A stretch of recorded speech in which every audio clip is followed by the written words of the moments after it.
Brassel, what's going on? Yeah, it's Magic Night. Indeed, indeed. Magic Night.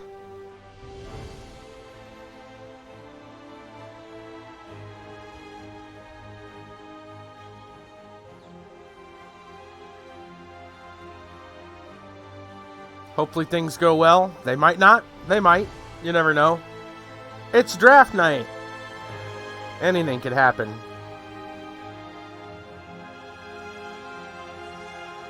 Hey, just saying, what's going on? How you doing tonight?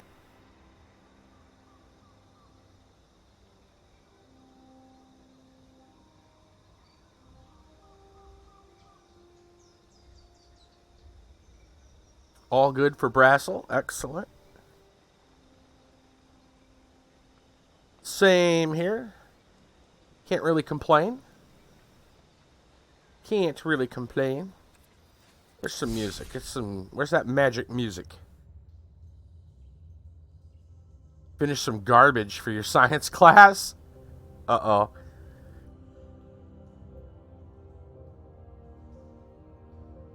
Hey, Mousy.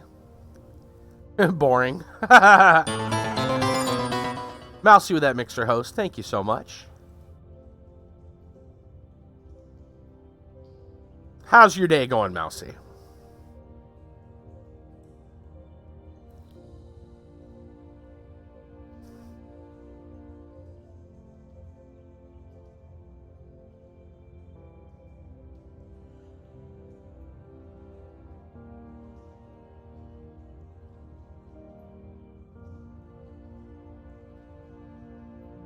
Hello, hello.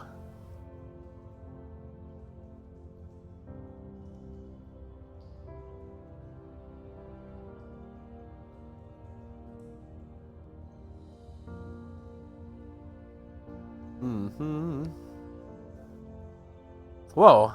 Did it double post? Confused. I'm seeing it double. Either that or my vision is totally wrong and there's something wrong with me and I need to go see a doctor. I'm not sure. No, I'm pretty sure I'm seeing double post on Mixer. That's weird. Okay. Whatever, Mixer or Restream or whoever decided to double post.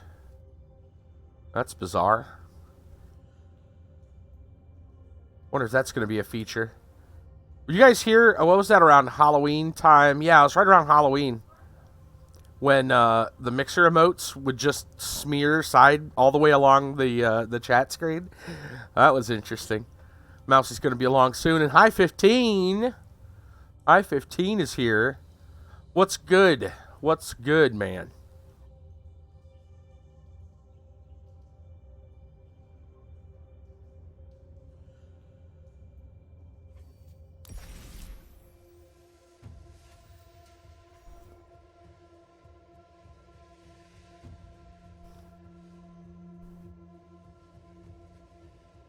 We're just getting started, as you can probably tell. Weather's gotten rid of any chance of soloing before break. I'm just too dang tired. That's understandable. I was a little bit worried when I started the stream up. I thought maybe I was going to have some connection problems. It looked like it was going to be weird, but I think we're fine. But you never know. But yeah, the weather has been not so great here. Snow's coming down. It's getting colder and yuckier. Not a fan, but yeah, no, I'm fine. It was some kind of weird snafu. Mixer's being strange tonight. You know, everything else looks okay as far as I know, but Mixer's being a little bit weird. He's getting like double chats and stuff. I don't know. Anyway, we're gonna get into some drafts. Yeah, right. I know it, man. It's a 4-letter word.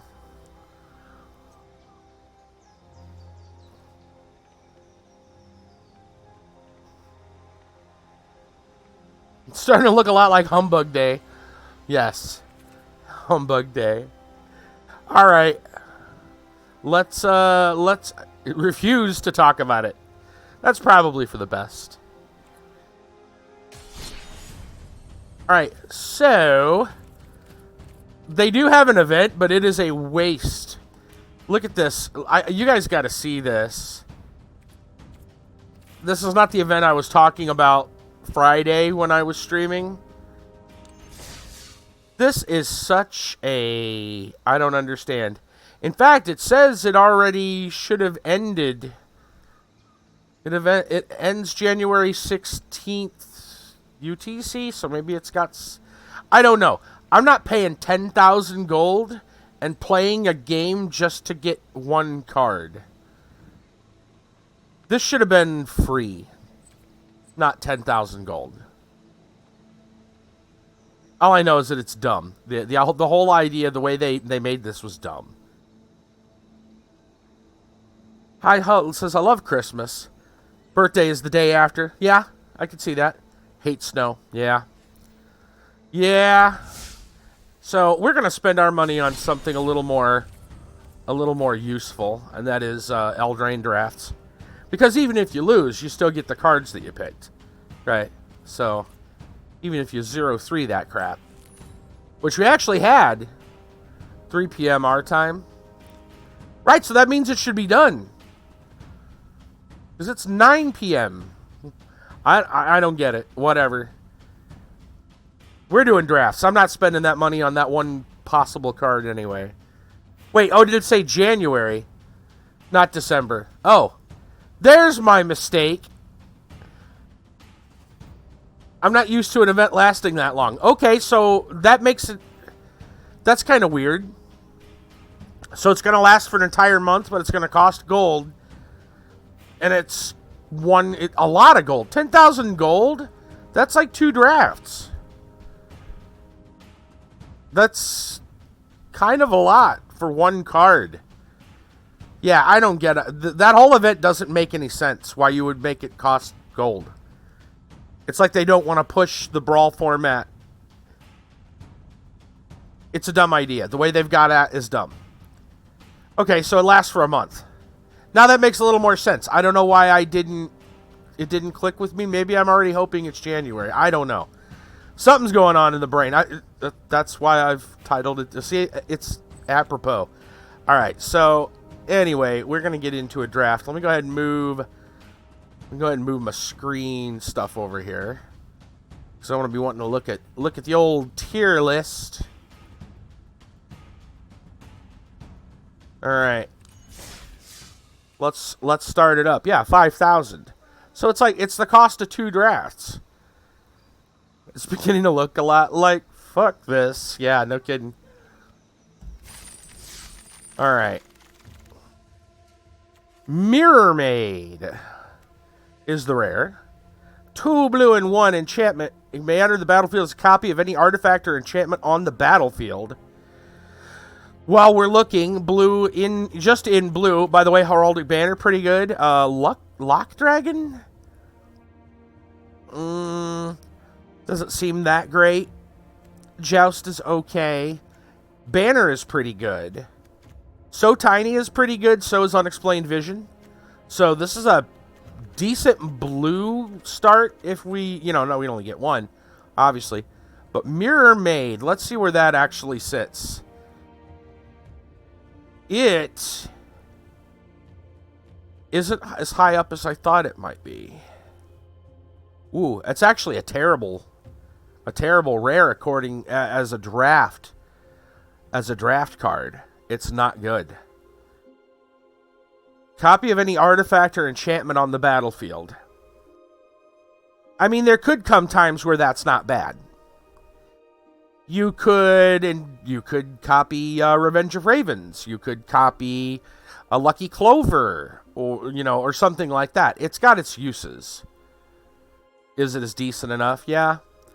Let me take a look and see. I'm not real keen on Mirror Maid. That doesn't look that great. Not so good. Not so good. Joust is, better. Joust is actually better rated.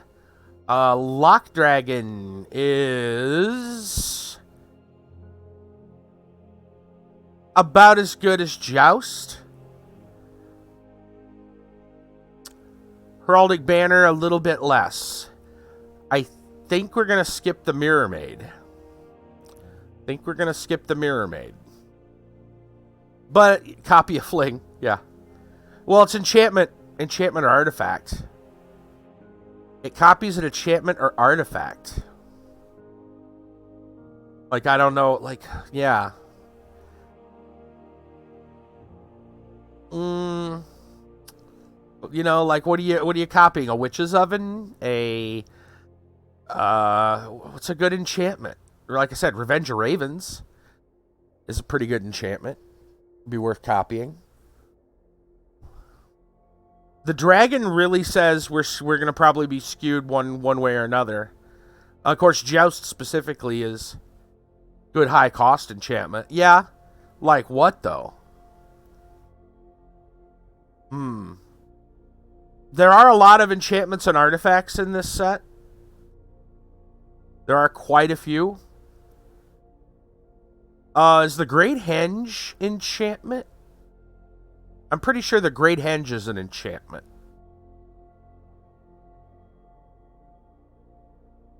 That'd be a cool one to copy. But, you know, it depends. I mean, if your opponent gets a Great Henge, they're definitely playing it. So here's the argument, right? If we took the dragon over Mirror Maid, we'd still probably playing red and or blue anyway. Mirror Maid still isn't considered better. Man, that's a jank rare though. Really, when it comes down to it, it's kind of jank. It could be really good. It could be kind of awful. Okay, so where this would definitely be awful is if your opponent is basically playing like red-green aggro. Checking what's dinner for tonight. Checking the weather. 100 Fahrenheit. Ouch.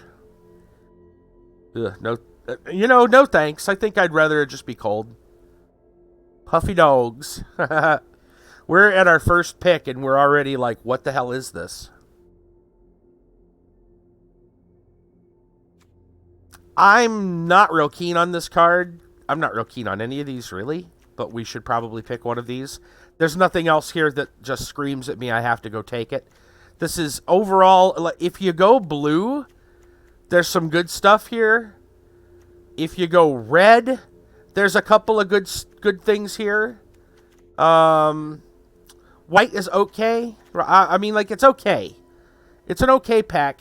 It's not the kind of pack that you just drool over, though. So, mini hot dogs and pastry. Yeah, that sounds good. We'd call them pigs in a blanket here, which I think is a wonderful name. All right. 4 mana for a 3/2 flyer. You get to, whenever it enters the battlefield or attacks, you may discard a card, and if you do, draw a card. So this, if we were going with Izzet, right? Part of the red-blue strategy in this set especially is to draw more than one card per turn. In fact, drawing your second card every turn makes things kick off, essentially. So this would help enable that. That said, I really don't like that mechanic. Hey, look at that. Look at that present. Thank you. Thank you for the present. Thank you for the present. With them sparks. Thank you, thank you. I'm not real keen on any of these cards. It's really what it boils down to. None of these excite me. In fact, this just says I'm locked into either heavy red or heavy blue or a little bit. Is it also has a nice... Oh, you wanted to play that? No, that's true. That's true. Is it typically has some copy type stuff? Not just copy, but counter magic. This is a very heavy red-blue pack. I mean, it's red, white, and blue mostly. You got like one pseudo black card and one not bad green card, but not amazing. So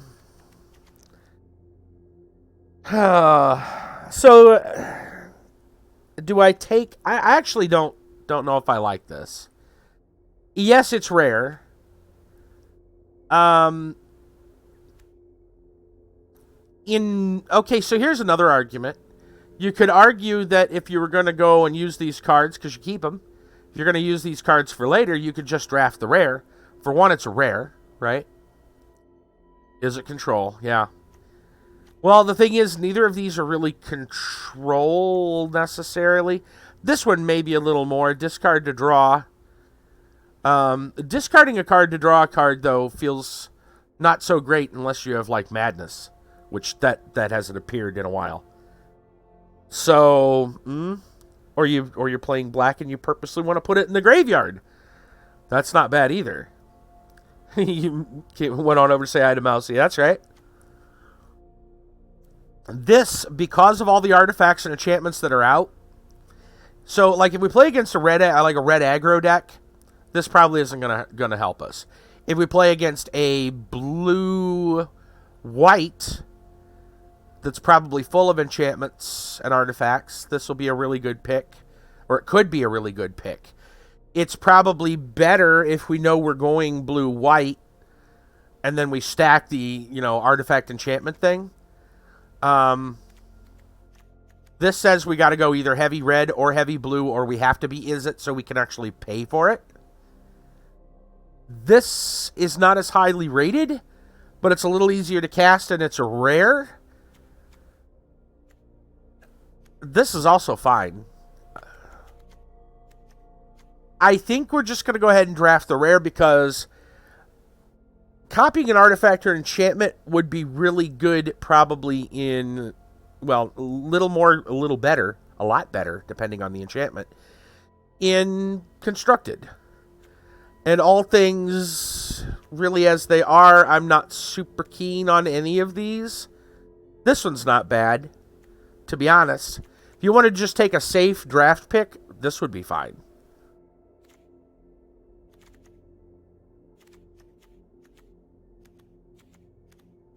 If I'm playing these colors, these are all playable cards.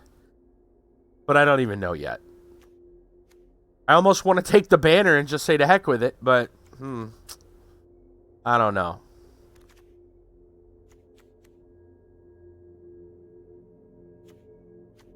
The banner allows us to go into anything. We wouldn't have to pick yet. The downside, of course, is that we basically don't get any of these cards. But this is still an uncommon. It's technically not as strong as these, I guess. It's actually better ranked than Mirror Maid, which I find interesting. And case in point, you could use Mirror Maid to copy a banner. It's an artifact. I think, though, if you would copy that, you would probably copy everything about it, too. So, which makes this a little less useful if they're not playing a color you're playing, right? So if they have a banner that's set to black and you're not playing black, when you copy that banner, it'll probably be black. Well, it says enter the battlefield. So I don't know how that interaction between those two cards works necessarily. I feel like it just copies everything that's already on this. So if they have already chosen black, it will say black. I'm pretty sure that's how it works. Because Mirror Maid enters the battlefield. It enters the battlefield and then turns into a copy of something else. Just saying with that follow. Thank you so much. Thank you. So yeah, I'm pretty sure that it would copy the color because this goes into play once it hits the battlefield. Then you choose. By that time, Mirror Maid's not a banner yet, right? The way the timing works. Most of us just want to take the banner. It's mana. Slightly less of an fan of Izzet than I am with Golgari. Number 2 favorite color combo. I'm probably Gruul and Golgari, probably the other way around. Orzhov, I kind of like too, but I'm probably less of a fan of blue, just in general. You know, I'm gonna take the safe bet here. I'm not real keen on any of these. I'm gonna take the safe bet and just take the banner. It's still a strong card. It works with any color. We're just gonna go with that. Now we can kind of look at the rest and see what else we have here. So, Mysterious Pathlighter. Adventures. Adventure creatures come into play with a counter. That's not terrible. Keeper of Fables is pretty good. Enchanted Carriage, I don't think is all that. They say it's by rank. It says it's okay. It's middle of the road. Mysterious Pathlighter, huh? It's okay. Keeper of Fables is a little bit better. Yeah, Pathlighter is a little bit less. That said, the rest of this, like Bacon to a Pie is a good card. In fact, Bacon to a Pie is as good as Keeper of Fables, but it's a common as opposed to an uncommon. We're likely to see it more often.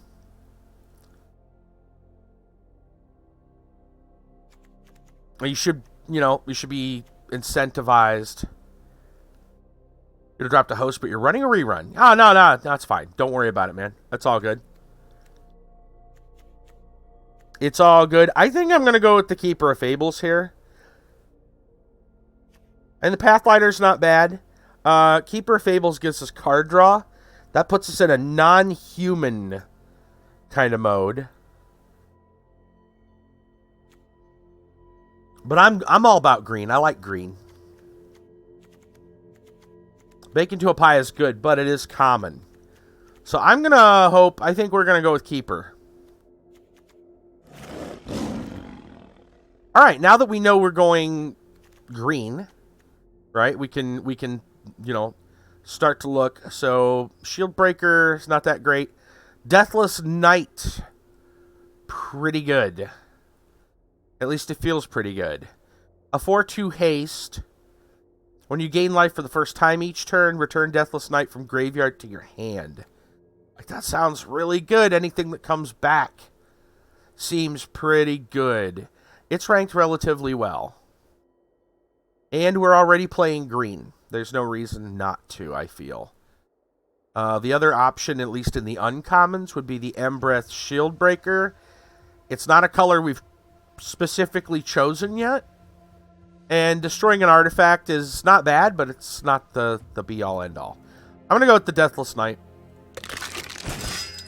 So now we might play black. It's either we play black-green or we play heavy-green. Okay, we got a mystical, dispute.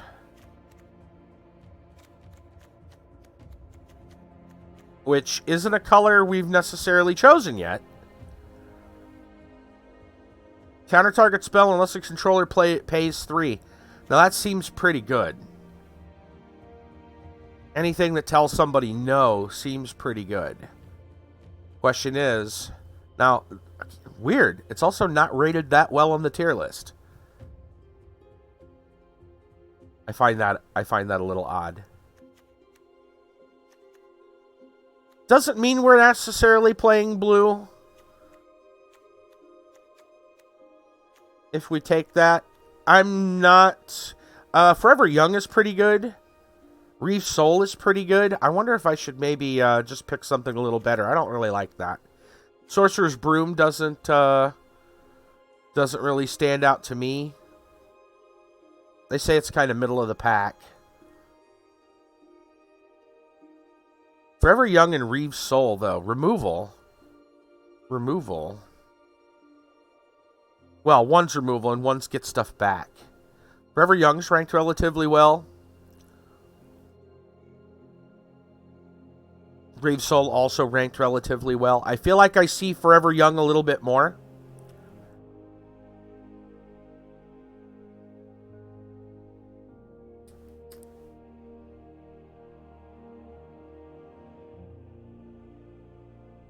I think we probably will be playing a decent amount of black.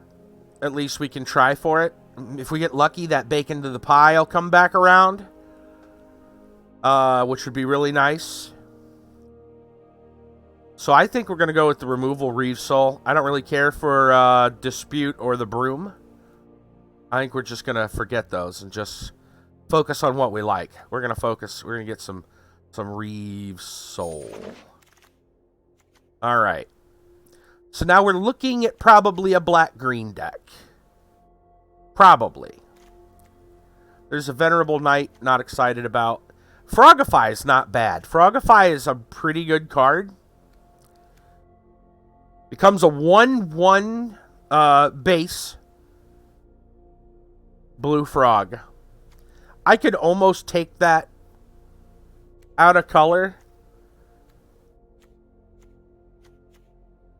I could just about take that out of color because we've got the banner. Well, the banner doesn't really play into... I'm sorry. If we choose blue, then only the blue creatures would get a bonus. Yeah, so I'm not sure. I mean, you get the blue mana, but I don't know if I want to go 3 colors. Frogify is a really good card, though. It did a lot of work last time we took it. It did a lot of work.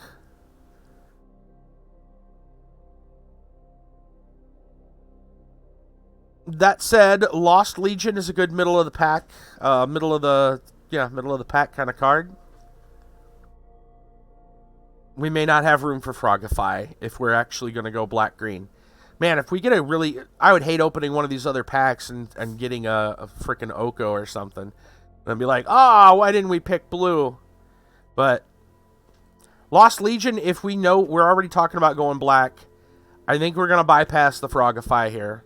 And just go ahead and grab this Lost Legion. It's a nice, strong card. Giant Opportunity. Now, that's what I'm talking about. That's a great card. There's some other good stuff in here, too. Witching Well is actually really good. Forever Young, we already talked about. Also really good. Memory Theft, Maraleaf Rider, Rose Thorn Acolyte. Golden Egg. Ooh. I want that golden egg. Mm-hmm. All right. So we're pretty heavy green black at the moment. I can't see a reason. I really don't like Squire. Not really, but the only other option here that looks that great at the moment is probably the Weapon Rack. Yeah. I like Golgari, man. I didn't like that. I didn't like those red-blue either that we saw in that first pack. I didn't care for them. They weren't. They weren't like build a deck around. I don't feel that way anyway. Keeper of Fables, by the way, does not help with our gear, or I should say, Squire does not help because it's human, so we don't get the thing. This gives us some minor adventure bonuses. I got a feeling there's nothing here we're actually going to put into our deck. This is going to be a dead pick, I feel, at least for the most part. There is a very kind of edge opportunity where Squire or Weapon Rack are both playable, right? Like in a pinch, we add them.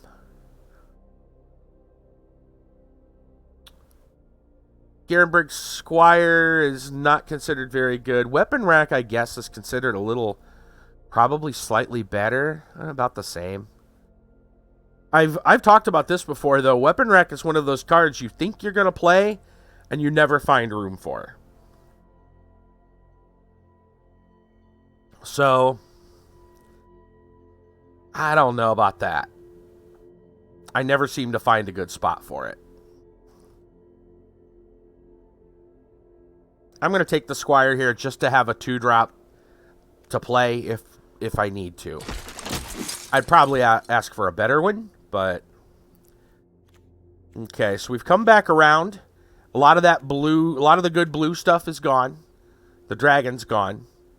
We're back around to that first pack. And, again, I'm not too worried about any of those. I'm okay getting the Carver here. Carver's fine. It's a good card.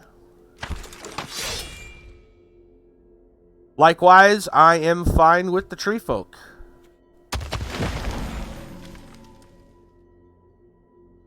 I highly doubt we're going to go another color.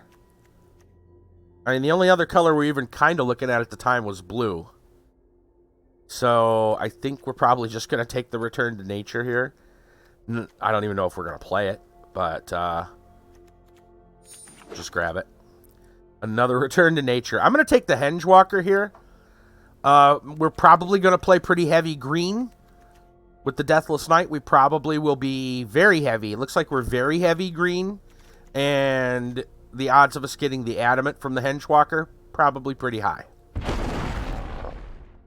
7 Dwarves and a Jousting Dummy. None of these look useful.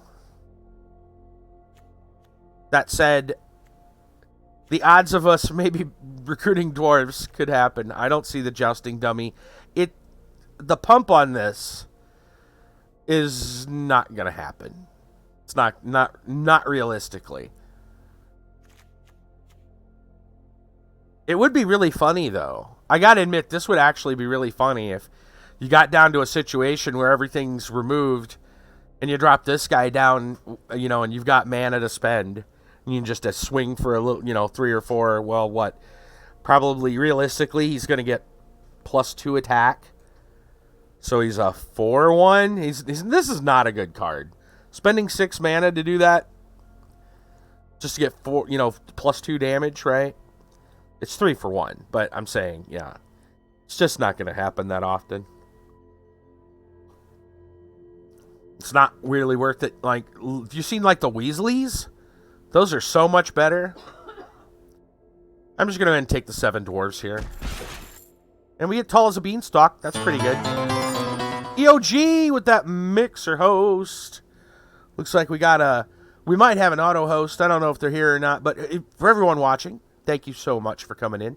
Whoa, we got a Grumgully sitting there. That's interesting. High 15 with that host as well. Thank you, thank you, thank you. Hosts everywhere. Castle Locthwain is probably the card to take here because it is rare. We don't really know we're going to go red. Grumgully works in a way, though, because of the... Yeah. No, that works, man. I'll take a Mixer host. I'll gladly take a Mixer host. Thank you. Grumgully can be really strong. We don't know if we're going to be able to actually add red. We just kind of took the Dwarf as a card. Resolute Rider is relatively strong, but I feel we're going to go heavy green instead of heavy black. That said, this does help with some black. In its card draw, Castle Locthwain is so good. It's got to be Castle, right?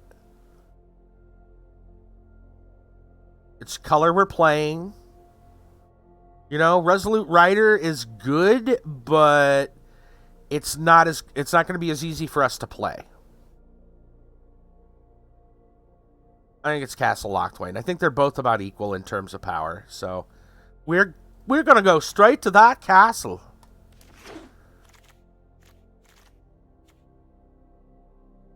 Hey, Green, I like big creatures and I cannot lie. Yeah, you know. All right. So, All That Glitters is a great card if we're playing that heavy artifact enchantment stuff, which we aren't really. We have Up Tall as a Beanstalk. We got a couple of artifacts here. But this is not what I would... This is more of like a blue-white. Maybe white-green.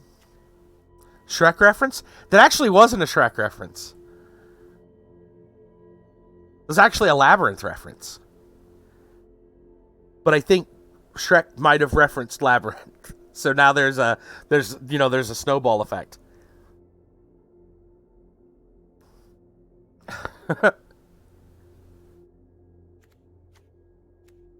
I believe I'm going to go with the spinning wheel.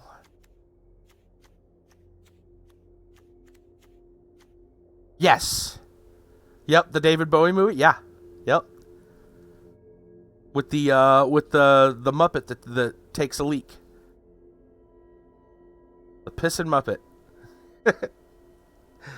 Oh man. All right, I think the spinning wheel is a good card. I've always got a lot of good play out of it. It's a really nice late game. It's a really nice late game kind of middle finger type of card. It's not quite removal, but it pretty much is removal. It's expensive.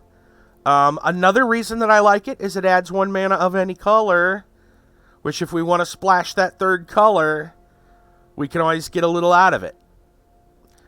These 2 cards don't really fit our current selection. And these other choices are okay. They're not great.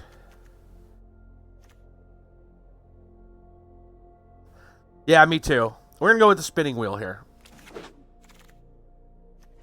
Claim the Firstborn, Wandermere as our uncommons. I think we go with the Fierce Witchstalker. It is a way better card than what we're going to do here. We don't know if we're going to play white or red. We've got some adventure cards, but that's not enough to make me go, ooh, let's play this. Let's add this. Let's add white just for this. Red's the same way here. You control a creature till end of turn, and then it can attack or whatever. Gingerbread's a good card. It's not great, but it's okay. I'd rather take something good. Foreboding Fruit, also pretty good. Witchstalker has got to easily be the card to take right here, though. Ooh, Once in Future is really good. Damn, Ferocity of the Wilds kind of says that whole non-human thing. Oh, another Fierce Witchstalker. Ooh. Ooh. Once in Future or another Fierce Witchstalker? That's really difficult.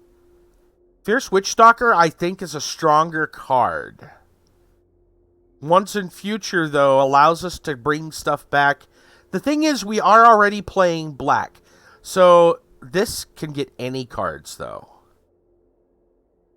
And it's got the Adamant Green, which we are already playing. We're obviously playing heavy green. Oh, man. That's a tough choice. That's a real tough choice. If we knew we were going to go red, I'd grab this Ferocity of the Wilds. Well, maybe not even over these, though. Fierce Witchstalker is really good. It's really good. Once in Future can be good. I guess we base it on that and we say we go with Witchstalker. Solid 4-drop. Yeah.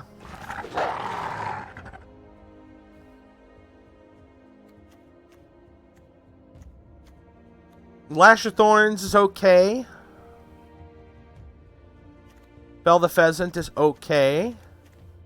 We already have a Tall Beanstalk. Scalding Cauldron is okay.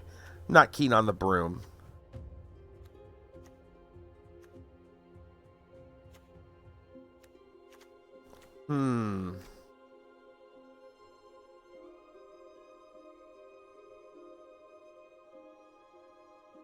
I think we're going to see a lot of these regardless. Being that they're common, right? Lash of Thorns, relatively easy to get a hold of. Fell the Pheasant, also pretty easy to get a hold of. Not considered the best cards ever. Cauldron. I think you take Cauldron. I want to say you take Cauldron when you don't have a very good pick in the other spots.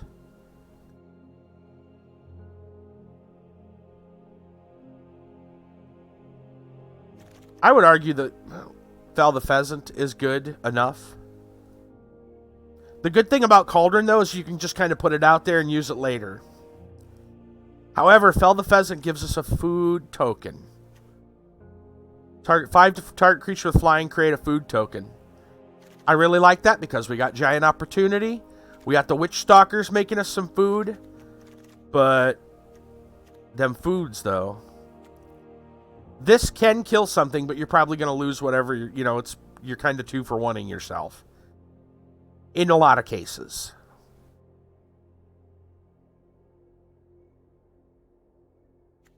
Cauldron's a little slow.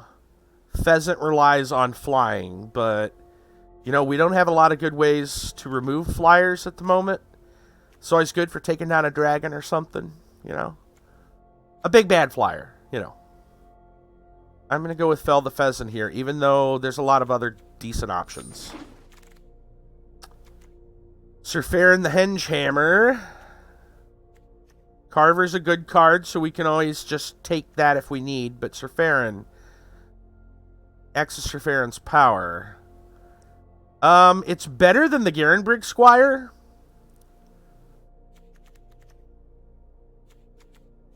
I'm not real keen on Eye Collector, even though it's probably considered okay. We don't have any 1-drops. But, also this is human, so that doesn't really play into the Keeper of Fables. But we only need to attack with one non-human. Well, get combat damage in to draw the card. So, we don't, it doesn't not like our entire deck has to be non-humans. Surfarin's considered pretty good. Not amazing, but okay. Eye Collectors are a little not as good. I'm gonna go with Surfarin. Okay, well, we got some stuff here that's out of color for us, for the most part. Forever Young is a nice solid card. Outmuscle is a solid card. Appetite is okay. Garenbrig also kind of works in a way because we're going to be Adamant Green. Pretty obvious we're going to be Adamant Green. So, I guess we'll just go by whatever what do we need, right? What do we need? Well, we've got a 5-drop. We've got some 4-drops. Lots of 4-drops. Decent 3-drops. Fair amount of 2-drops. We don't have any 1-cost cards, but that's not up for debate. This eats food tokens, which I'm not real keen on, but it could work. I really like Outmuscle. It's also an Adamant Green, and it's removal. Forever Young gets us something back. I feel like we see Outmuscle a little less often than Forever Young. I feel like we see Forever Young quite a lot. If we were going by the tier list I'm looking at, Forever Young is considered probably the best out of the bunch. Forever Young is it's higher middle, I guess. Whereas Garenbrig Paladin is a little bit less. Insatiable Appetite is kind of in that same Outmuscle. Outmuscle's about as good as Forever Young, and I think we see Outmuscle a little less often. This puts stuff back, and you get to draw a card. I think we're going to take the Outmuscle. The fighting a creature and making your guy indestructible can be really strong. I like it more than putting our creatures back. More aggressive. It's another Surfarin. Not that he's the best thing ever.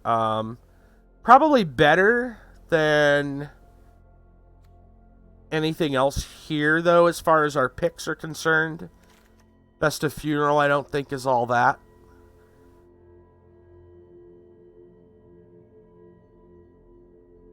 Yeah, I guess we'll just take another Surfarin.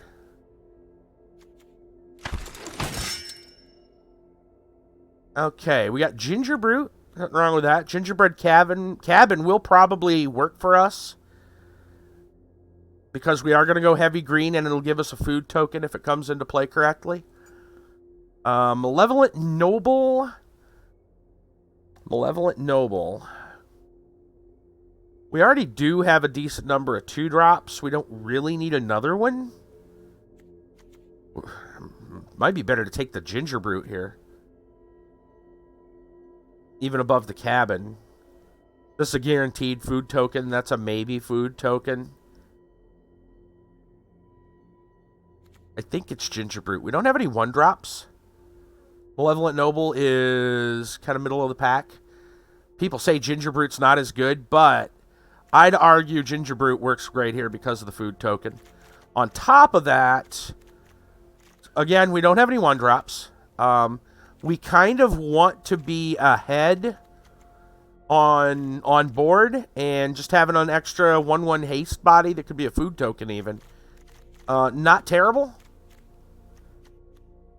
We want to finish with our big, with our big dudes, right? We want to finish with the big stuff. Like we get in early, drop some stuff down, get that, those early swings in, and then we can drop our big dudes and control with the spinning wheel and all that later. It's kind of looks like the plan, right? So I'm okay with Ginger Brute here. Yeah, pretty happy with Ginger Brute. Garenbrig Paladin, another Ginger Brute. Between the two. I think is what we're looking at. Because Wolf's Quarry, while it does make food tokens, well, it makes 1/1s that die and make food tokens. It's one of those, even if you're playing heavy into food, you're probably never going to play it.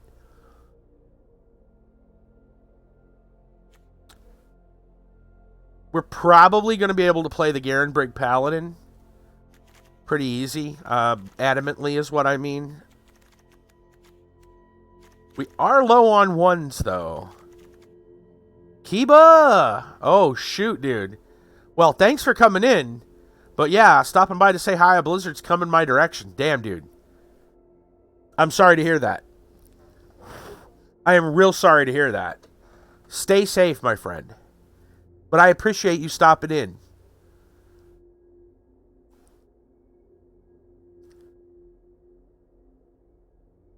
Man. I don't know what else to say, but stay safe, man. Yeah, that is not best of news, that's for sure. Okay, you'll be okay? Alright, man. You're not gonna be like IRLing the long dark over there, are you? We don't need you doing that. No IRL of the long dark. Keep that as a game, not a real thing.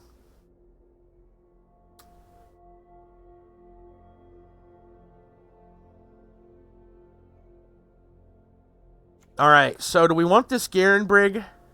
Prefer that than a Hurricane. Oh, yeah. I hear you there. This Garenbrig Paladin can be a real pain in the butt for people to deal with. It can be a 5/5 that can't be blocked by small creatures. He gets in and he does damage. And we're going to be adamant green. I kind of feel like we can probably pull it off. High 15's given the lurk. As much as Ginger Brute is cool, I don't think we really need him that well. I don't think we need the 1-drop that bad. I'm going to go with the Garenbrig Paladin here. You're going to head to sleep. Alrighty, man. Sounds good. Get some sleep, high. I'll see you tomorrow. So I'm sure I will. I'll see you on the Discord at the very least. Tree Folk is fine. Lash of Thorns is okay. Between the two, I do already have a Tree Folk, but these Tree Folk are pretty fun. I gotta say, they're pretty good. And that does take care of our big stuff. I like it more than Lash of Thorns. Let's just go with the big boy. Ooh, and we get to take the Once and Future. Thank you, game. I'll take another Tall as a Beanstalk. And a Garenbrig Carver. Damn, that all just played out for us. Holy shit. Yeah, just holy shit. Why cover it? Holy shit, guys. Yorvo. With a possibility of getting like a Savvy Hunter. Lord of Garenbrig. Enters the battlefield. So it's 3 mana for a 0/0, but it gets 4 counters when it comes into play. +1/+1. Whenever another green creature enters the battlefield under your control, put a counter on him. If that creature's power is greater than Yorvo's, put another counter on him. Oh, damn, son. What's going on? Oh, I see it. I can fix... Here, let me... Here, I know how to fix that. Just a minute. Uno momento. I will fix that for you. Let's see. Whoops. Oh, there we go. Maybe. Yes. There we go. That better? We'll just solidify it. Turn that half and half off. We're obviously taking Yorvo.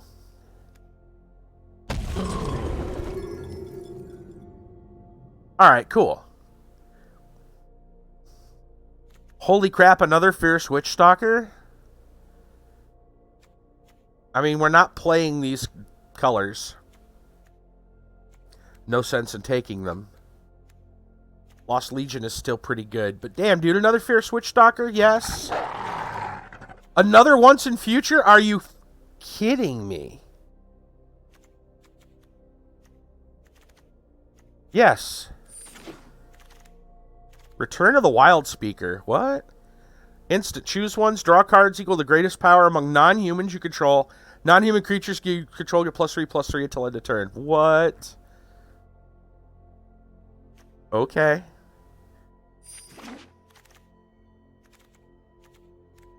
We're taking a Beanstalk Giant. Yeah. They're just handing us green cards.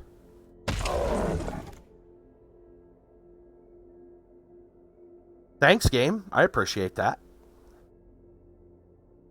Game's just like, here, have some great green cards. And I'm like, thank you, game.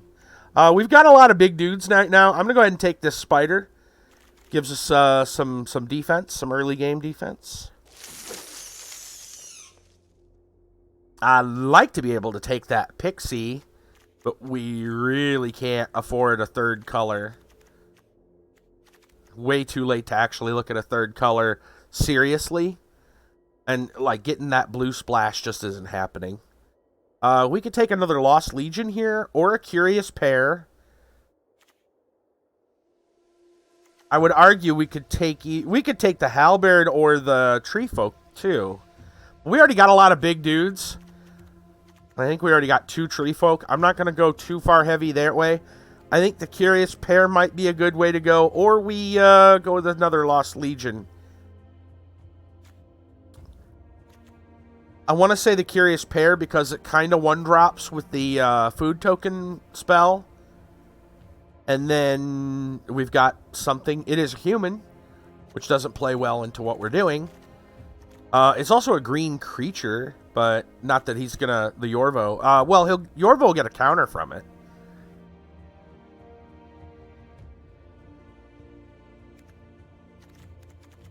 It might not be a great idea to go with Lost Legion. Yes, we don't have very many black cards.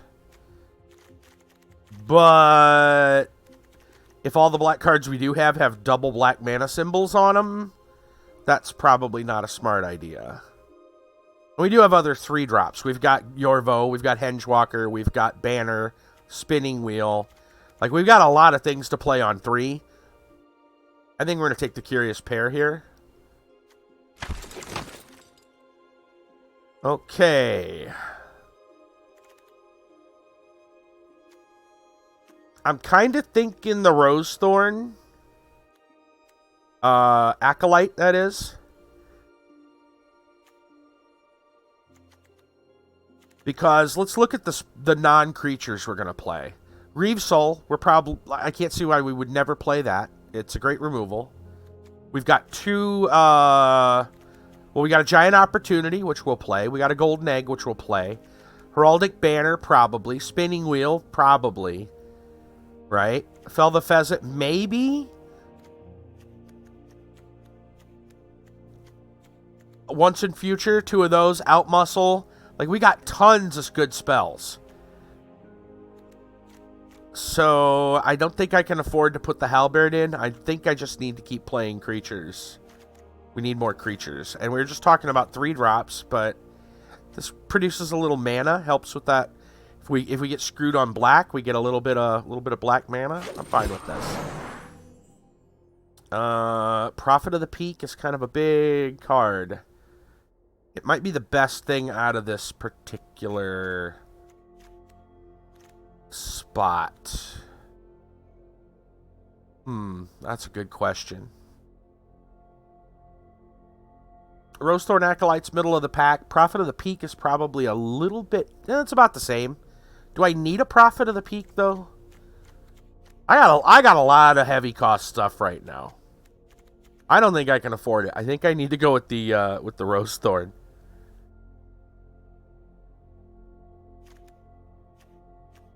I got a lot of big stuff.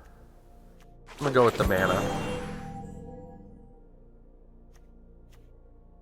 Well, there's still a Prophet if we wanted it. Or a Lash of Thorns.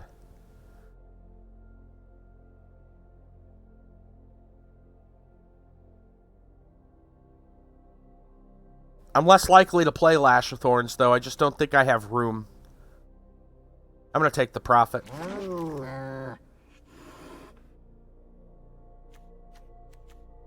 For the memes, we'll take a 7 Dwarves. Actually, you know what? I'll take this Ferocity of the Wilds just for memes. I kind of like it as a pick, and I know I'm not going to actually play a second Garenbrig Squire.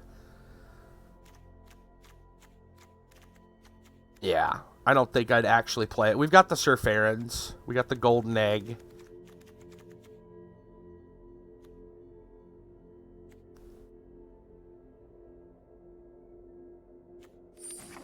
I'll just draft that. Another Spider's fine. I'll take that.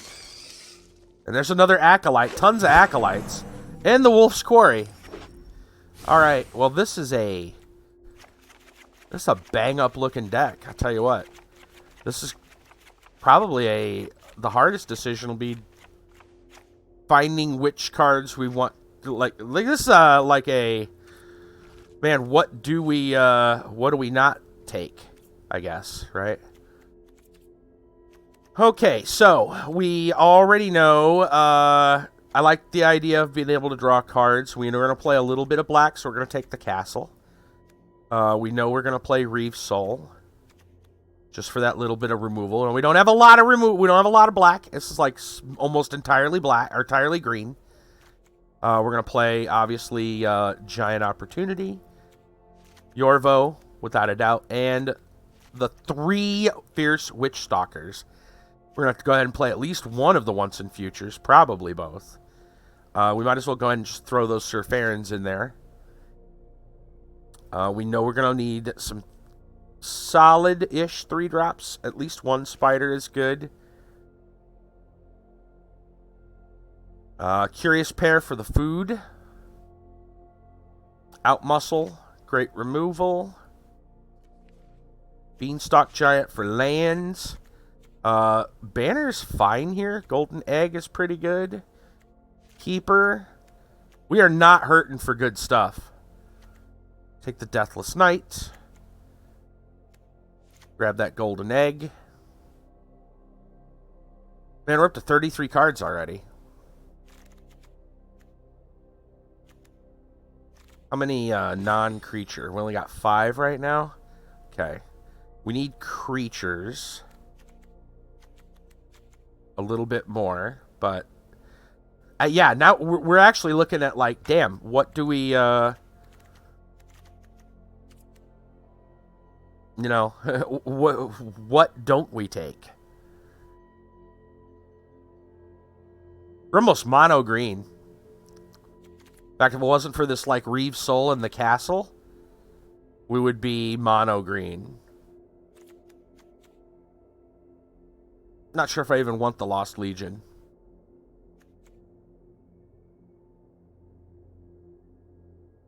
I mean, we could fix our mana base quite a bit by doing that. I mean, Reeve Soul is cool, and the castle is cool, but we got enough to just say mono green, because Reeve Soul it's one removal card, right? Our out muscle pretty much takes care of that. And it's not the best. It's power 3 or less. It could have its uses. But honestly, I think we can afford to just mono green this. I like the castle, but I mean, I have the castle. It's mine now. So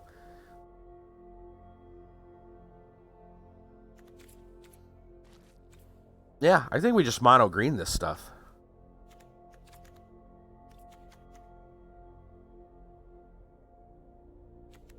So that said, what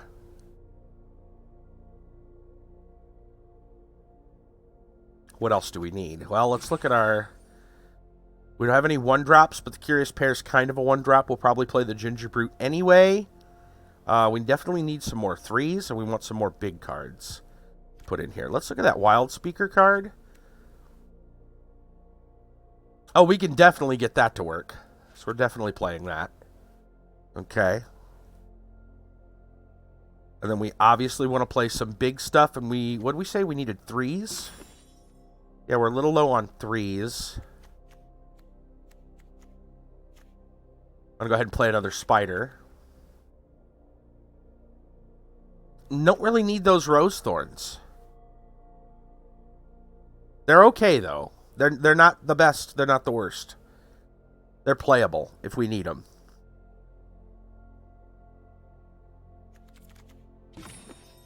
We got a lot of 4s already. Fierce Witch Stalkers, man. They're nuts.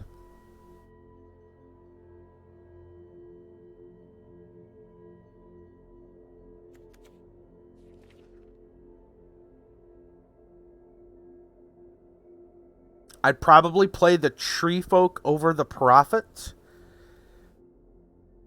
if I had to pick. Mainly because this is going to be a bigger boon for Yorvo.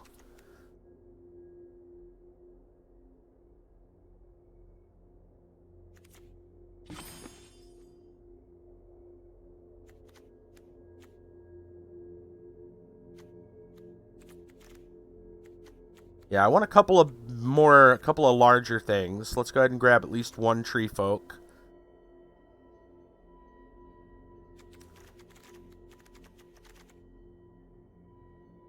Man, those are some strong 4-drops, I'll tell you what.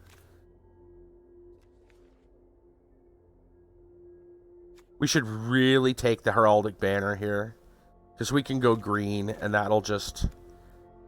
It's ramp. I'd argue that Spinning Wheel helps with the same thing.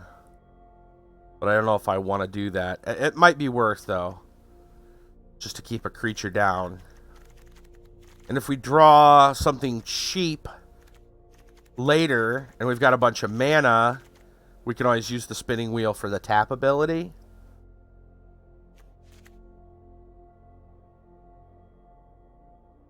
Ginger Brute's still a possibility. We got 3 cards left. We're a little low on creatures.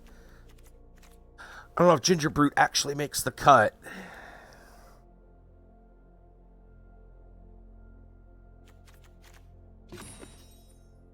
Could probably use one more, like... Well, our casting cost is actually... Average is pretty high right now. Let's go ahead and grab a Ginger Brute.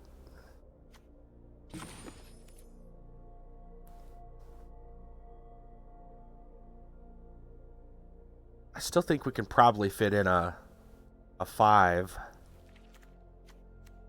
A 4 or a 5. Almost want another Once in Future.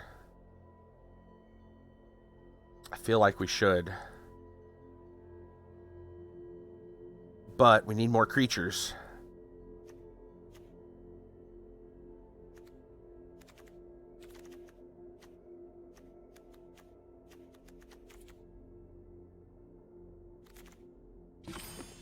Yeah, I think we're a little weak on creatures.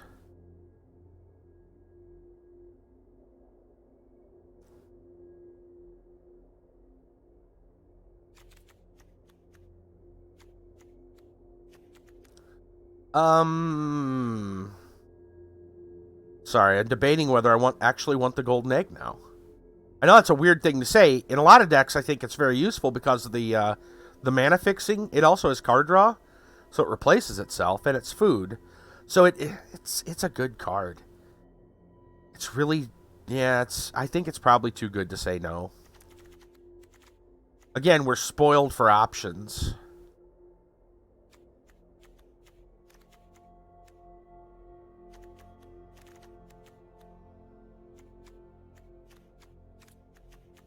I do feel like we're probably a little weak in our early game, though. We got, like I said, garbage for one, really. Not a lot of 2-drops. We're actually kind of high, but we in our mana cost, but we do have some ways to fix that. The Beanstalk Giant will give us some a basic land. The Spinning Wheel and the Banner both give us extra mana for that ramp.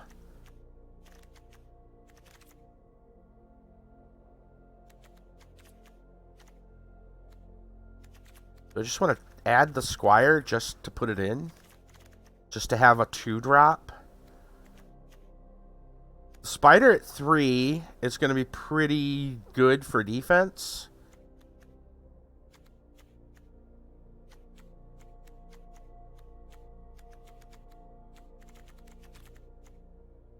I really like Carvers, but they're kind of slow.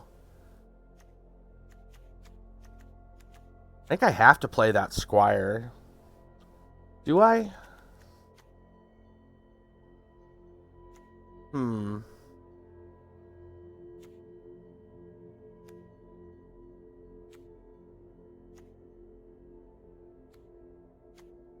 once we get to like 3 mana, and this is a mono color, so we should be really good. We just got to get to 3. It's not like we're going to get color screwed. We're literally monocolored.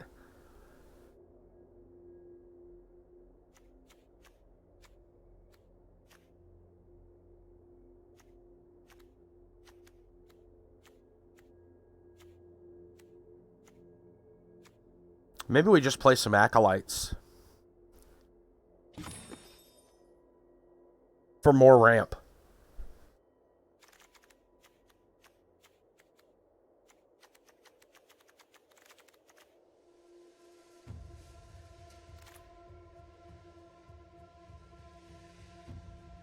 I almost want that other once in future, but I don't know what to take out. In fact, maybe. I think I'm going to play at least one Acolyte.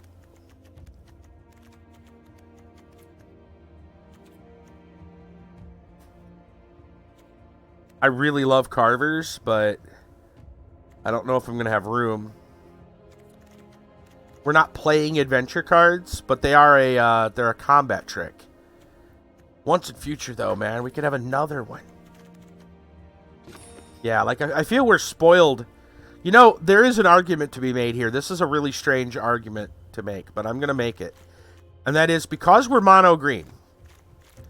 Or monocolored. Because we have a monocolor. We're not going to get mana screwed. So our mana base is not up to the whims of which basic lands we draw. I would argue that right now, one of our biggest weaknesses, other than board clears, would be mill. Right? I think an argument could be made that we could actually go a little more than 40 cards here and still be fine. I know that's a weird thing to say. A lot of like this is we're speaking some weird talk right now. But hear me out. It would protect a little bit more against mill. It would allow us to go ahead and play 2 copies of Once in Future. Okay. Which not only just the addition of a couple extra cards helps with mill, but it also doubles down on if they mill 1 copy, you still have another. Right? I know it's a weird... it's kind of a strange idea. But I'm thinking maybe we could actually go a couple more cards above 40 and still be fine here.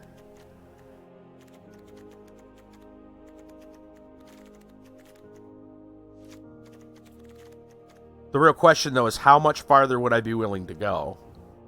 And that's a tough question. And what's worth it? Right? That's the other question. What's worth it? Because, you know, do you really need more than... Do I really need more than one once in future? I guess that's a good question. And there's a lot of reasons you could say yes. I mean, I still need a... So, well, let's look at what happens. Let's think about it this way. I need to put one more card in the deck, and it should likely be a creature. And it should likely be a low-cost creature. We don't have any more 1-drops. We could just put in the kind of a whatever 2-drop. I would argue that it'd probably be better to play either the Acolyte at 3 or just go with another big creature. Prophet is fine. Tree Folk is fine.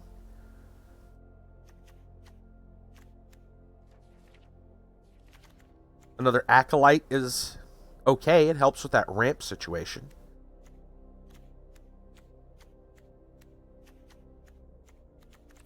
Our average cost right now is 3.5. So we're a little on the heavy side, but we've got the ramp. Well, we're working on the ramp. Between the spinning wheel, the banner, and an Acolyte. So maybe another Acolyte helps with that ramp. So our average is still 3.5. We're not hurting for 3, for 3 drops, that's for sure. And then we can maybe ramp into bigger.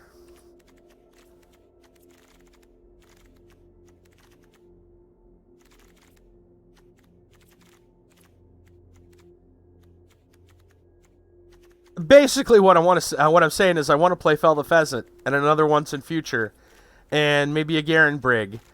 And I'd like to fit Carvers in because I like them, but I don't think I said this would be a problem, and the problem is, what don't you play? We got absolutely spoiled for green cards in this draft.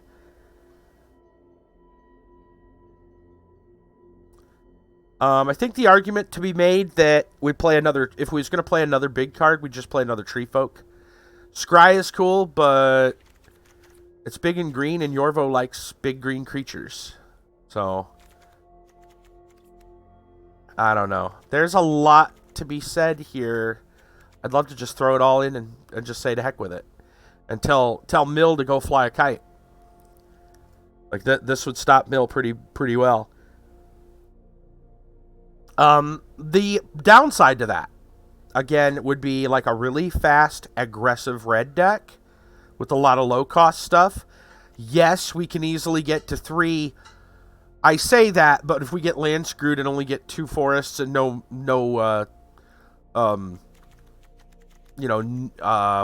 spinning wheel, no banner, no Acolyte, right? We just don't draw lands.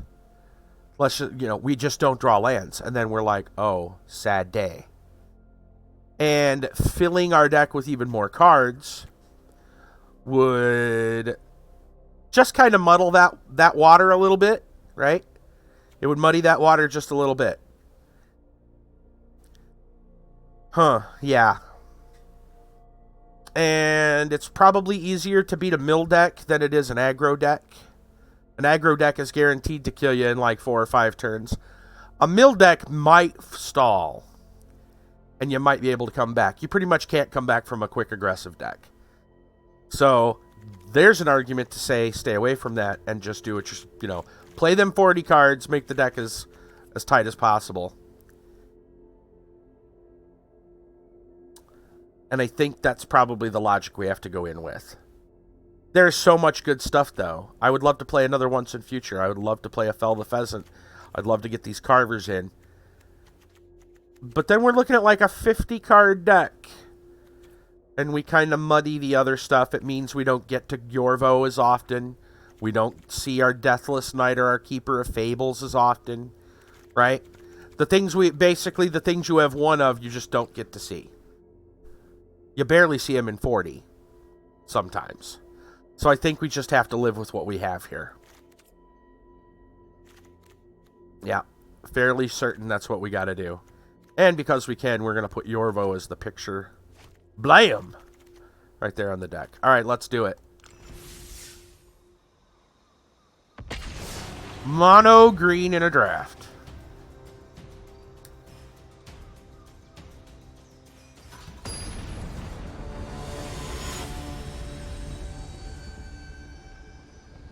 Whoa.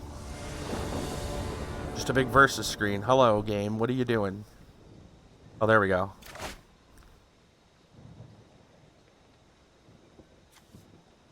Well, hand actually looks okay. Looks real good.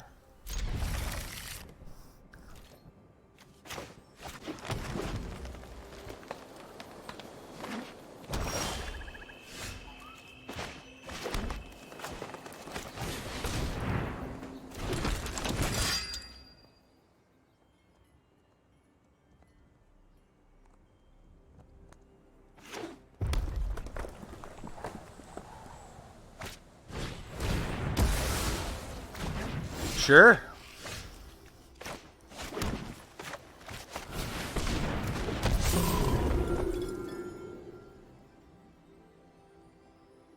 Yeah, we just dropped a Yorvo.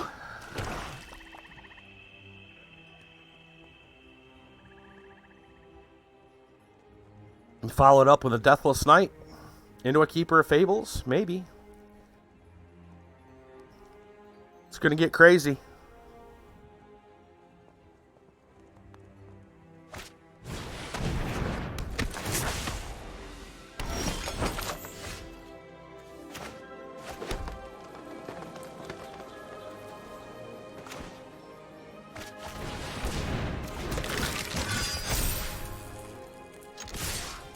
Go, go, go. We hitting hard. Yeah, we hitting hard, baby. Oh, it's over. Just gone. They're just like, I'm out of here. Screw this game. Yeah. That mono green, baby. Slams it.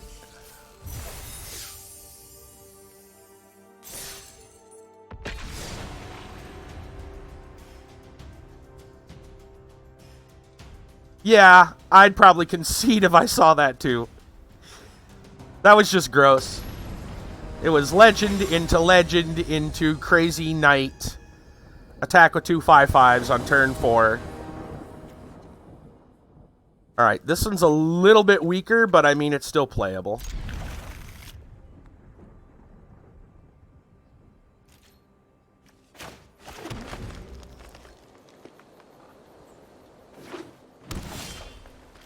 I see your deck is as green as mine. Maybe not. Oh, no, it's not. Oh, you got a pixie, do ya? You got a little pixie, do ya? I got a spooter.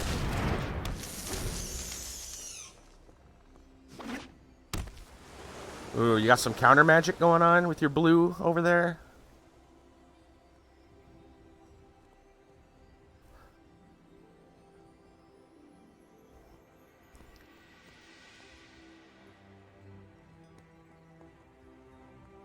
What are they doing? Playing a fairy. And equipping a halberd. Alright, alright. Well, you're tapped out. Let's grab some food.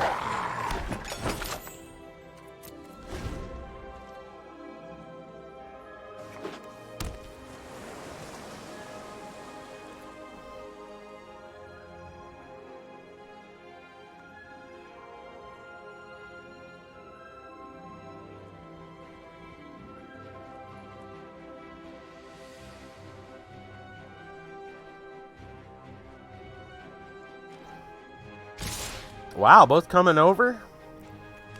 I'll block the 3/3, I guess.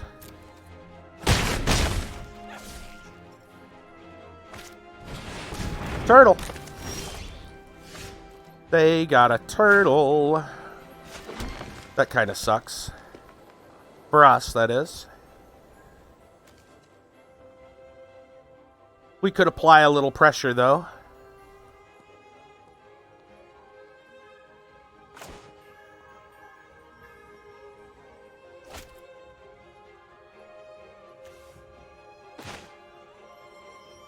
Yeah, I'm going to apply some pressure with the haste.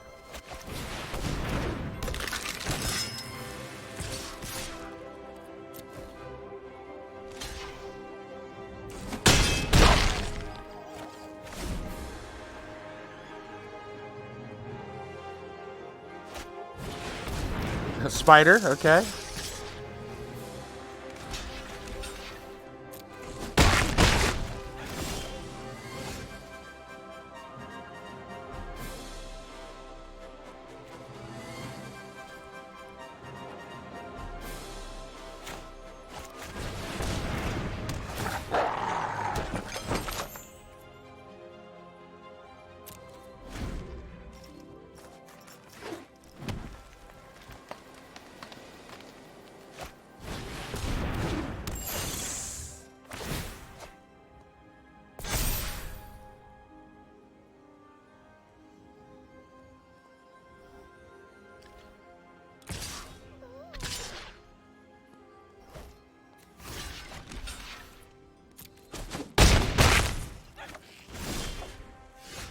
Okay.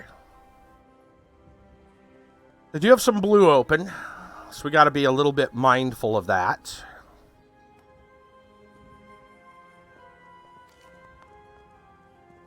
I think we go for combat and see what happens. That's what I think.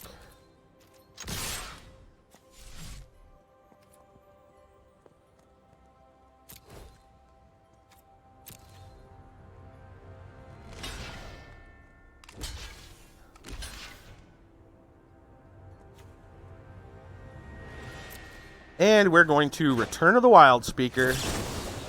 Non-human, +3/+3. Get shreked.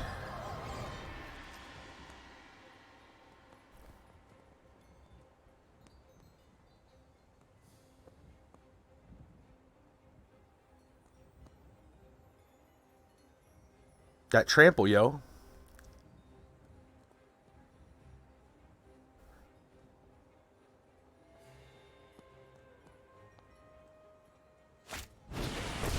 Sir Farron, that's cool. Ooh, do we have 2 tokens? We do. I think we're going to go for that. They got their blue open, so I may have to... actually, you know what? Let's start with our own Sir Farron. Really, they're okay with that. Okay.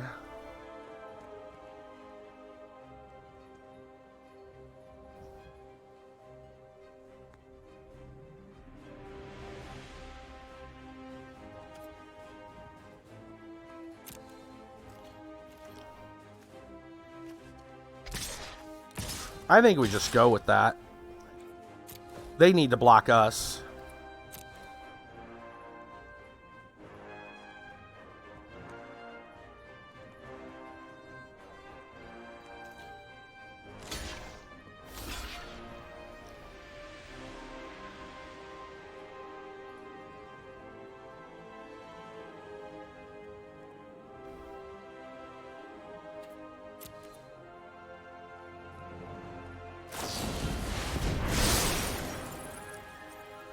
Return that to its owner's hand, draw a card. Okay. I'll take another food token.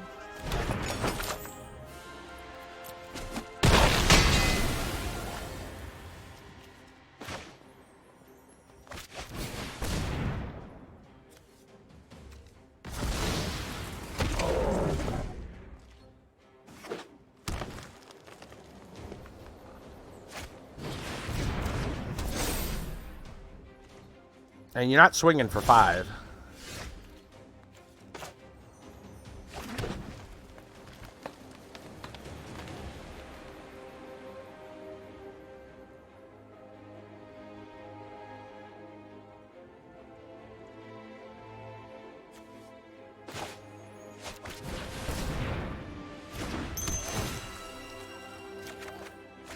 into the spinning wheel. That's cool.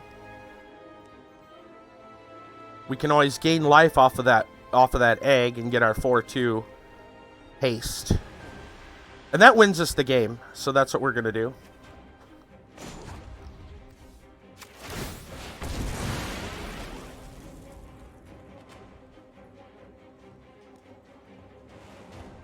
Oh no, it goes to our hand. I'm sorry. It's all good. There's nothing they can do about this.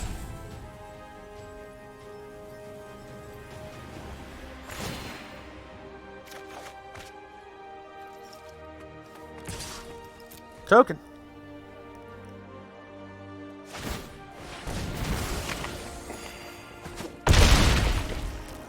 That's what you want.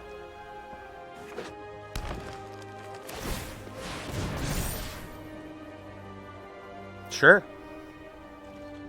And you still look really dead.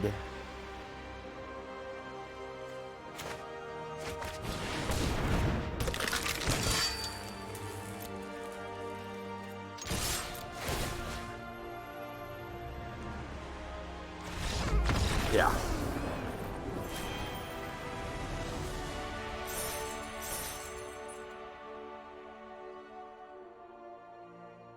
They can't stop all of us. That's what this deck is.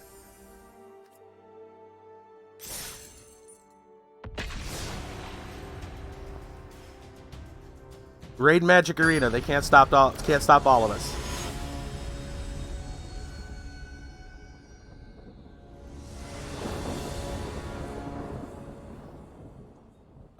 This is fine.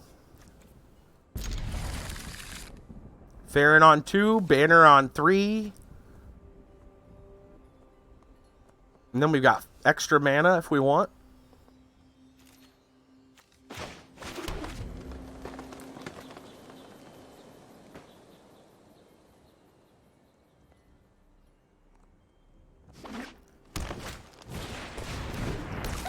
Ooh, that gingerbread.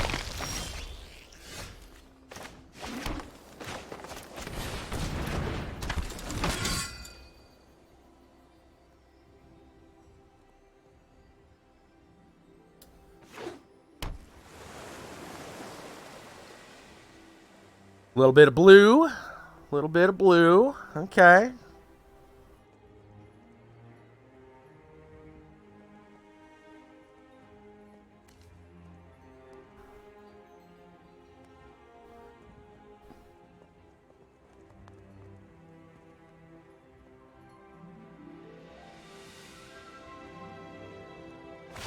Oh, okay. You're going to tap that mana. I like that he tapped the island.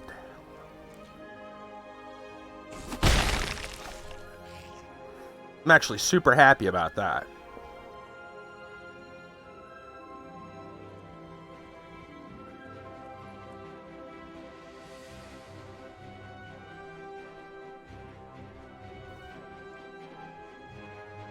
Come on, bro. What are you doing?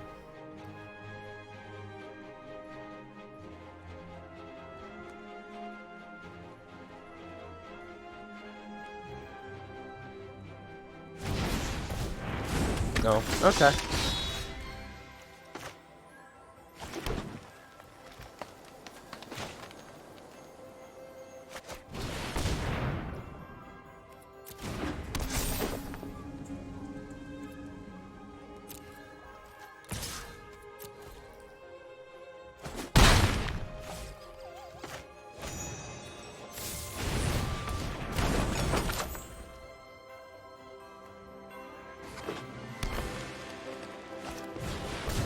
Whoa, an Oko. Open your heart to all right, that's scary. that dances around you. That's scary. That could be a problem.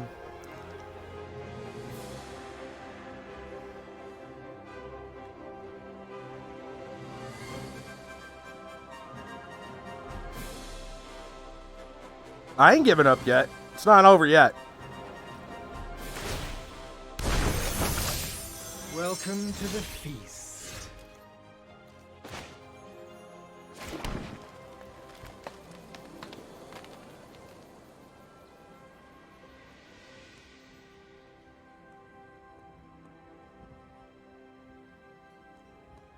I think the play here is to put counters on Sir Farron.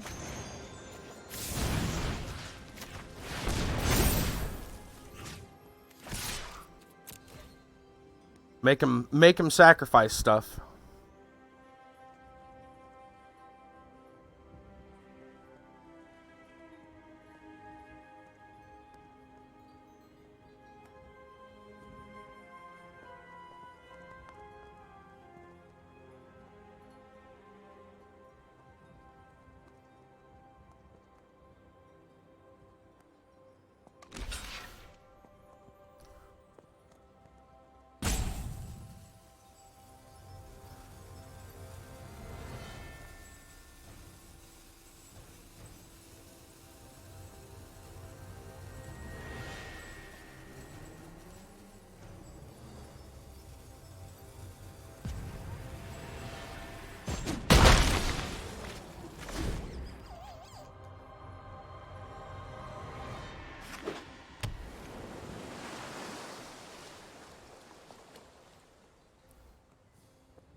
I mean, okay, thanks. Gaze into my face and put on your true shape.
Okay.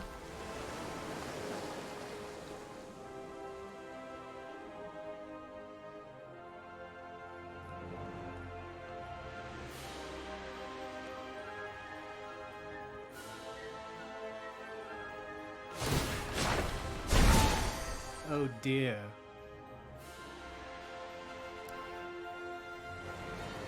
That banner causing problems for him.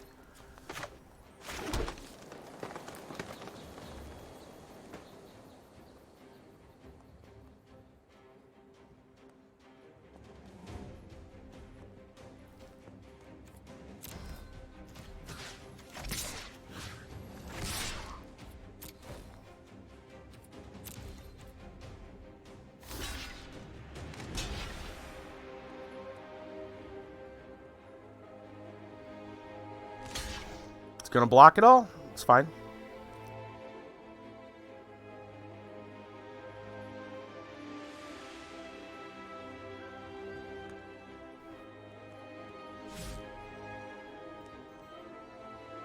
Really?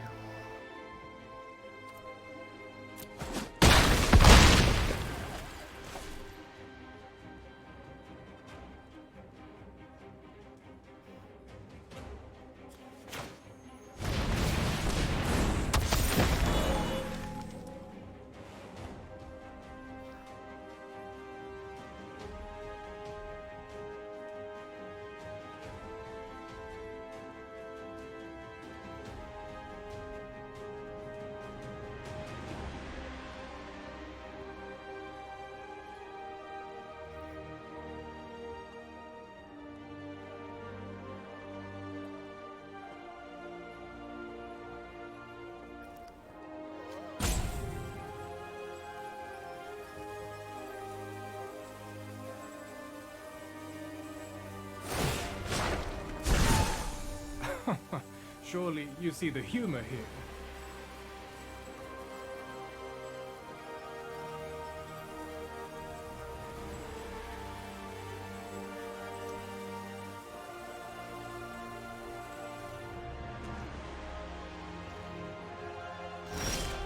Really? Nothing to play?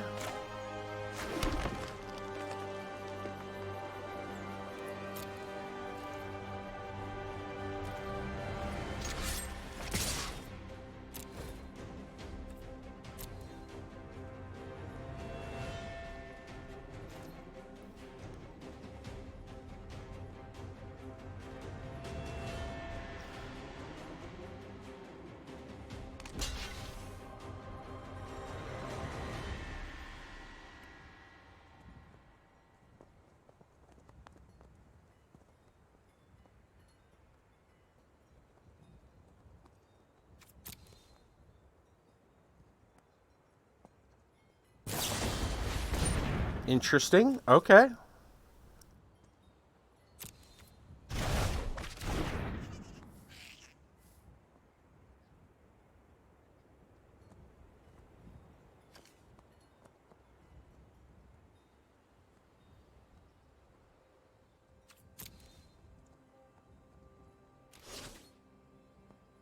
Hmm.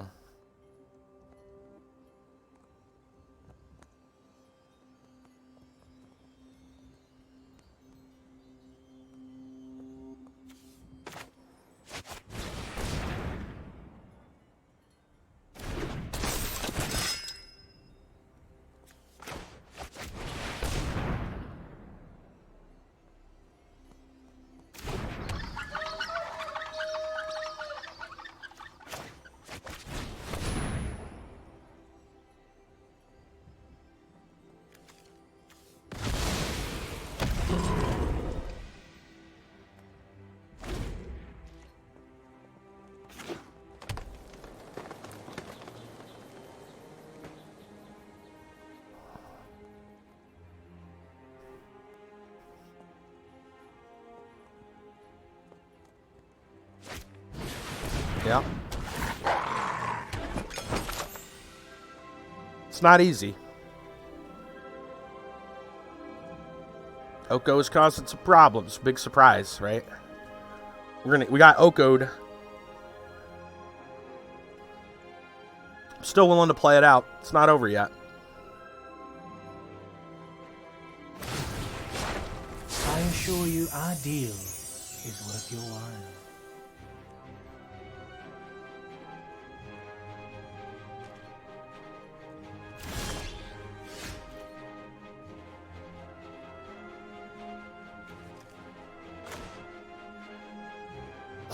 Con, what's going on, buddy?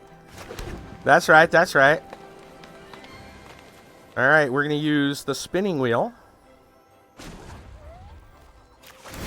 Let's tap that bad boy. And then we're going to go to combat.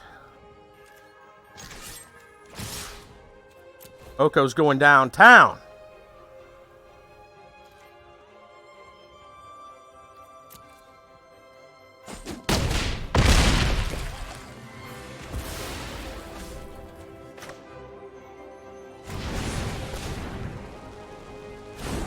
That's right. Eldraine in the membrane.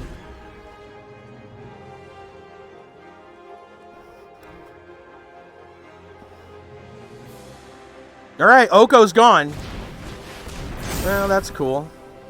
Not happy about it.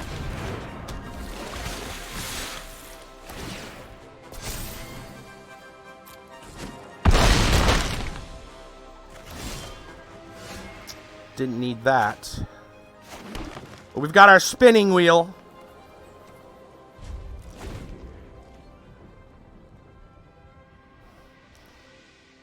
The Gathering?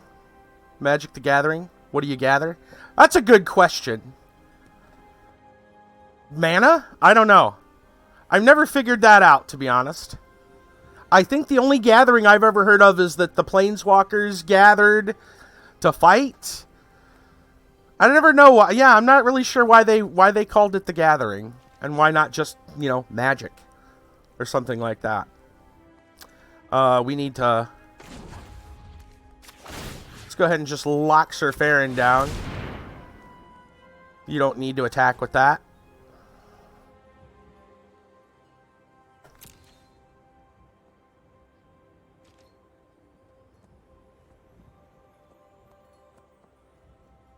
Mousie's gonna head off. See y'all on Discord after dinner. Okay. Get some sleep in. Sure enough. Sounds good, Mousy. Ooh. I'm gonna go ahead and eat this food token.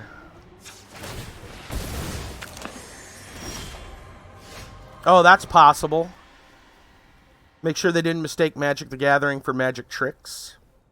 Could be.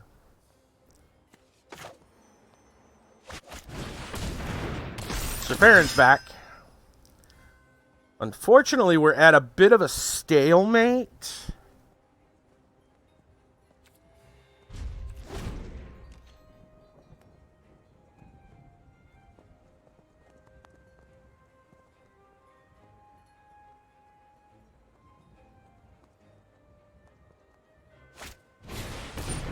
Ooh, more elks.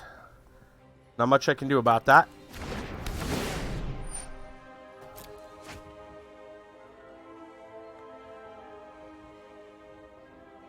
All the elks.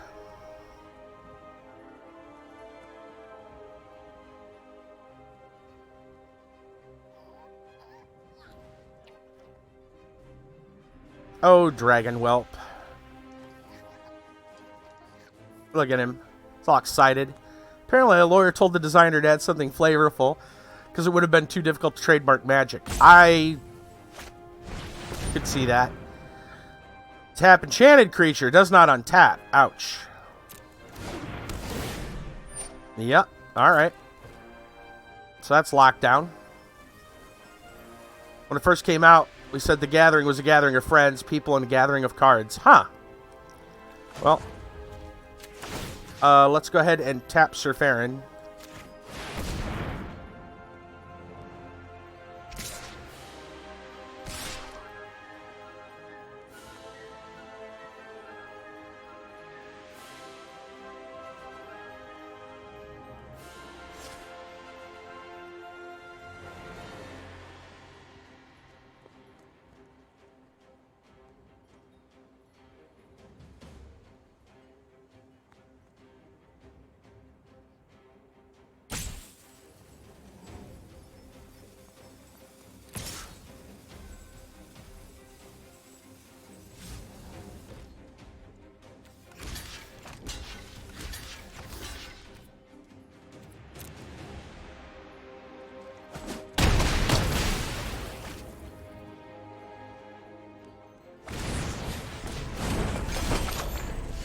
Ooh, we're bricked.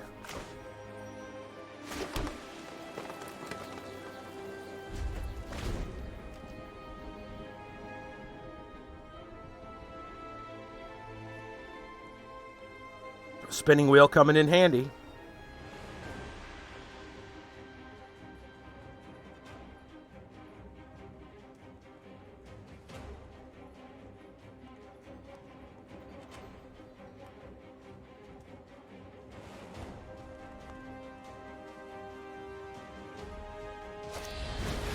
Ouch. That sucks.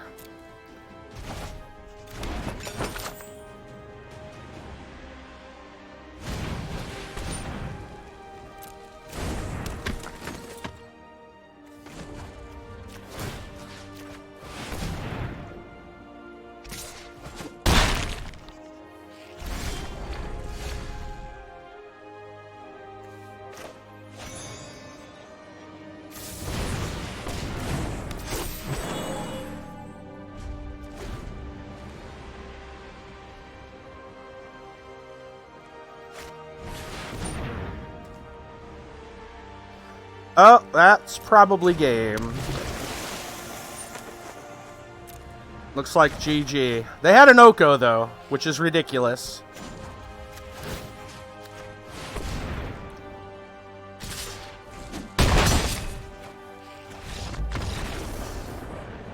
And considering we held out that long against and killed an Oko, I'd say we're doing pretty good. If our only loss is literally against Oko. That's pretty good.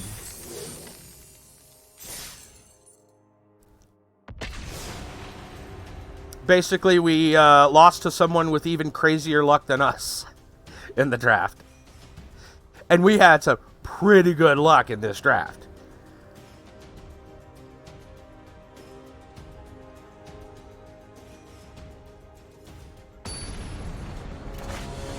What I'm saying is, my opponent in that last game shouldn't be drafting Magic right now. They should be in Vegas right now.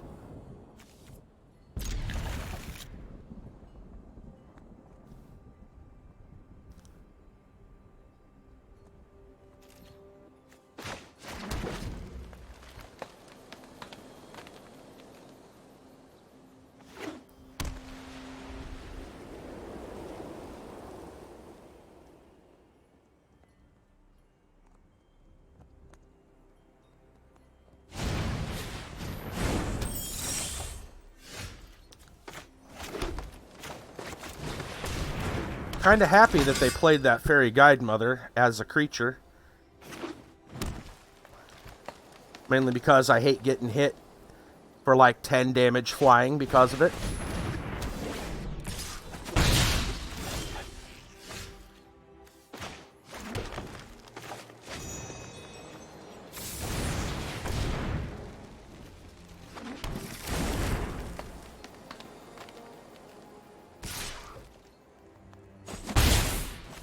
Ooh.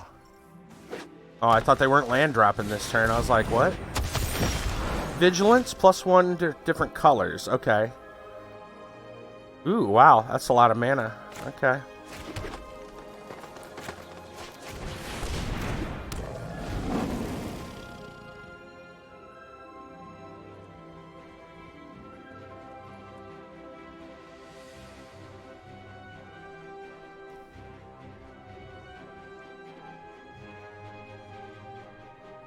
That's some ramp. Possibly.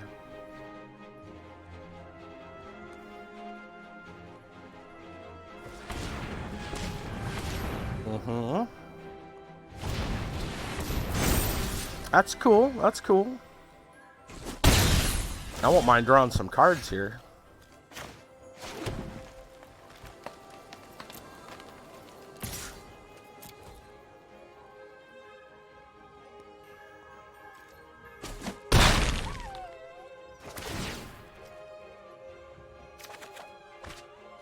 Nice.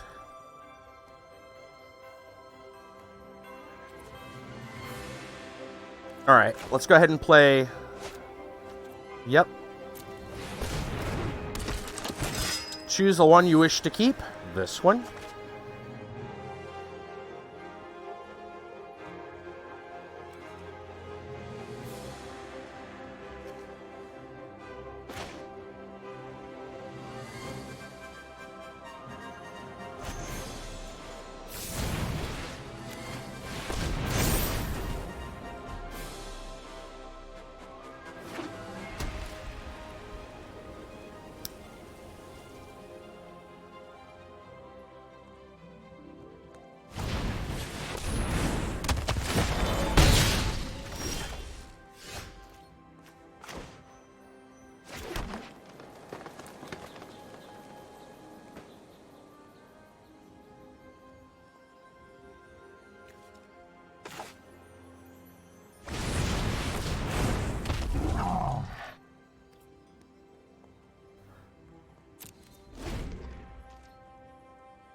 Taking 3 a turn from that fairy, though, is not fun.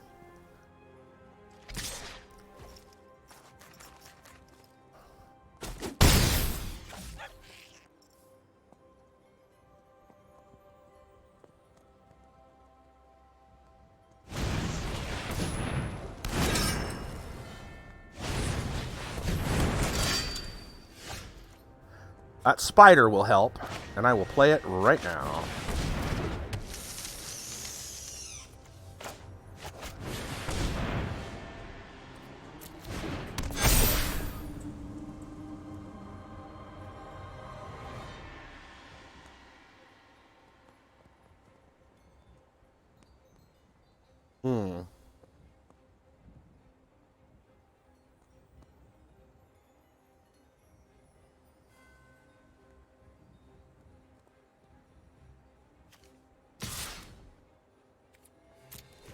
I send the 8/7 over. Block with like a chump 2/2 or something.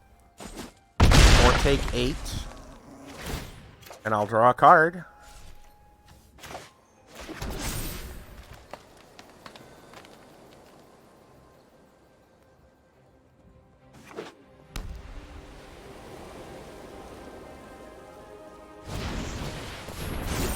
Ooh. 8 flying sounds bad. Yeah, we're not taking 8 flying.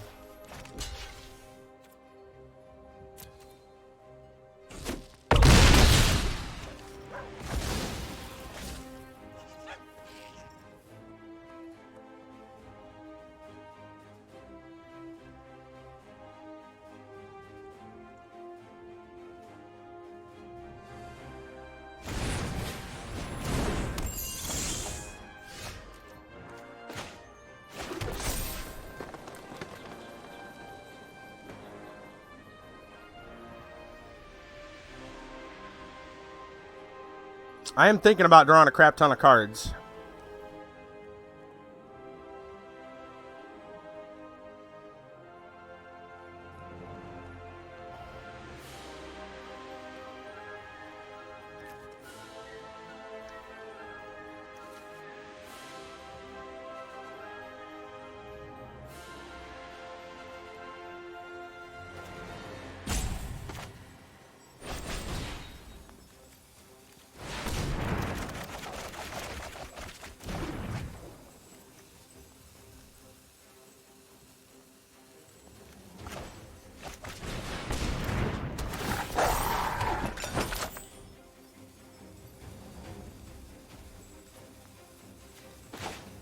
I'll do this.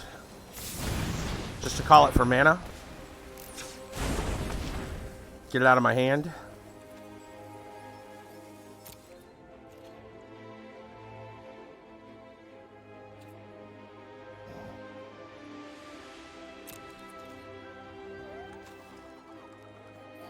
I can discard some forests.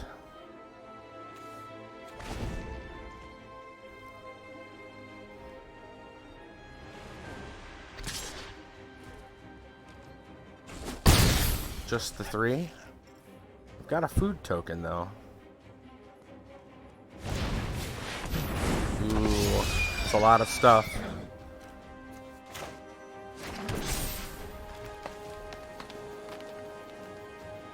I'm gonna have to go for the food here.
I can't afford to attack.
9 mana.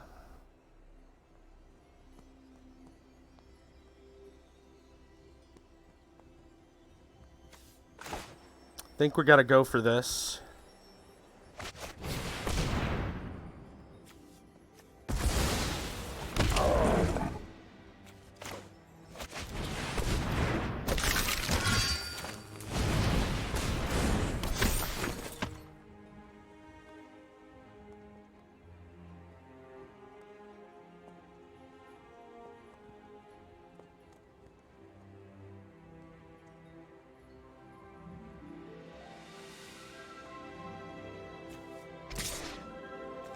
I'm gonna send the 5/4 tramplers over.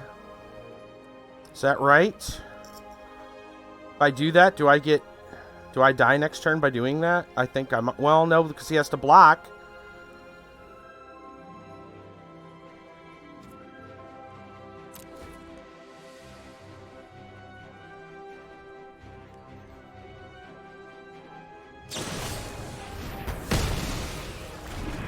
Okay, that sucks.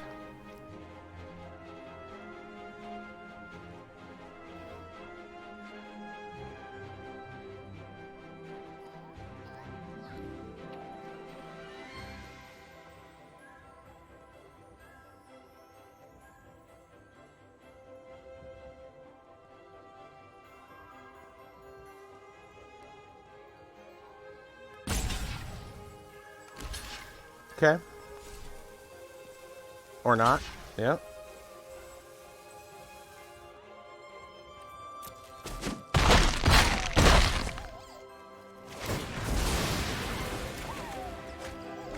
Another Witch Stalker, that's good.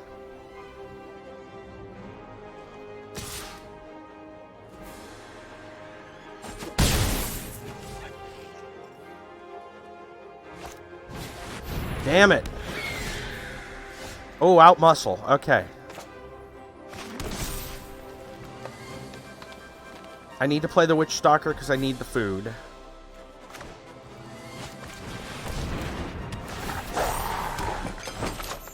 I can afford all that. Okay. I'm not going to use the food just yet. I'm probably going to have to swing.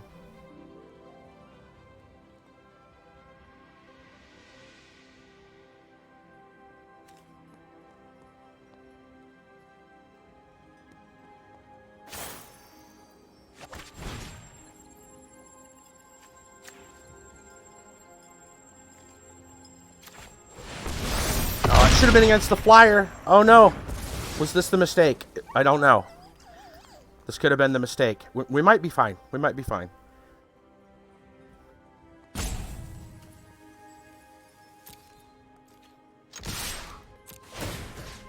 The bonus is going on the trampler.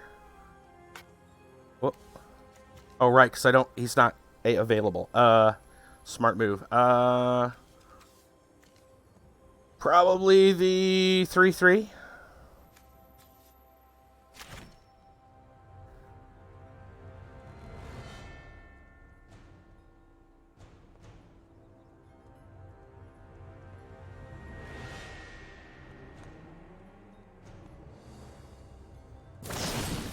Oh no. Oh no, this might be it.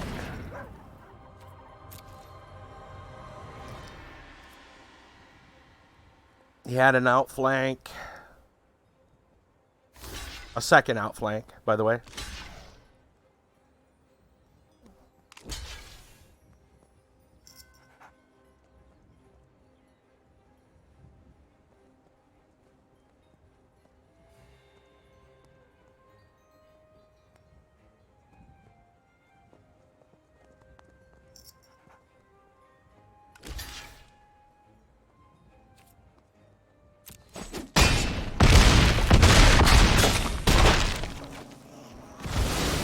Woo! That was close.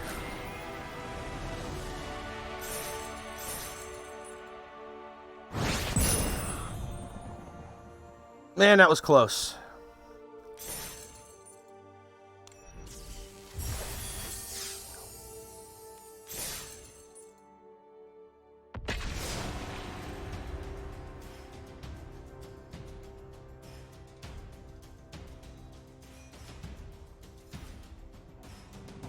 Told ya. Having that, they had a little bit more aggressive start than I did, but we were able to get through it. Man, that was rough.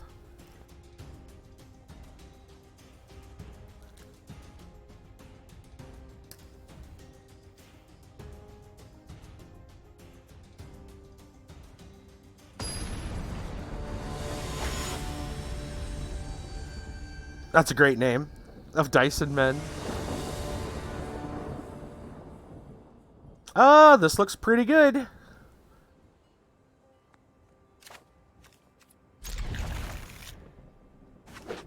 Would have liked a couple of low casters, but we're fine. Oh, look at that. We're excellent now.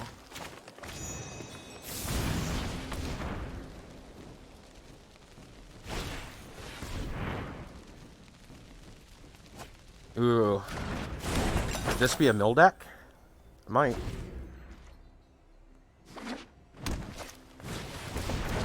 Pixie, okay. Okay.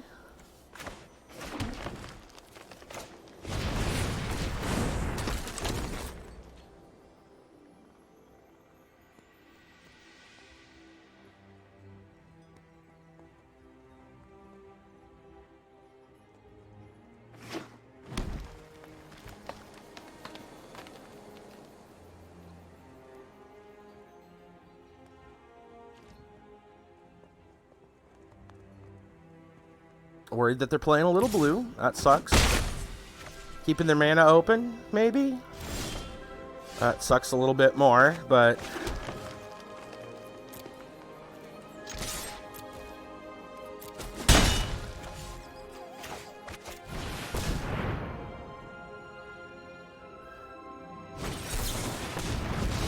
that's fine.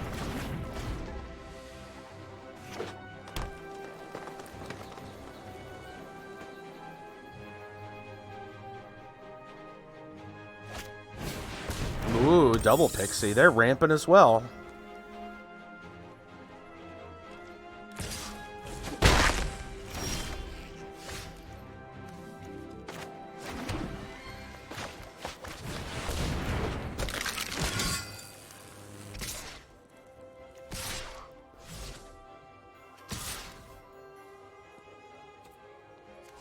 Nah, they want to kill it, they can.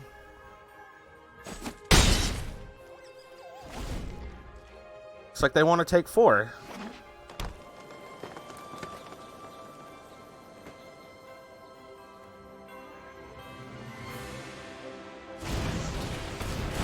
I see. Okay. Gotta tap him down.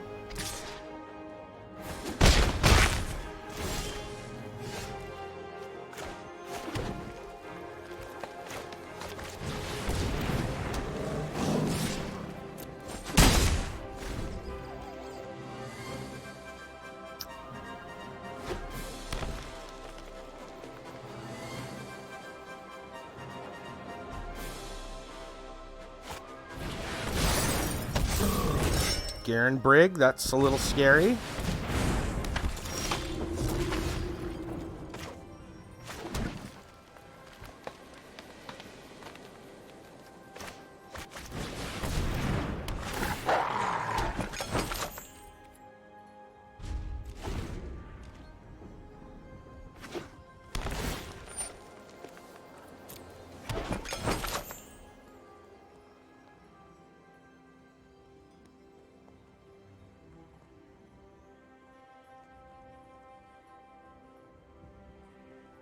Tells me that they probably don't have that much left. Of course, neither do we.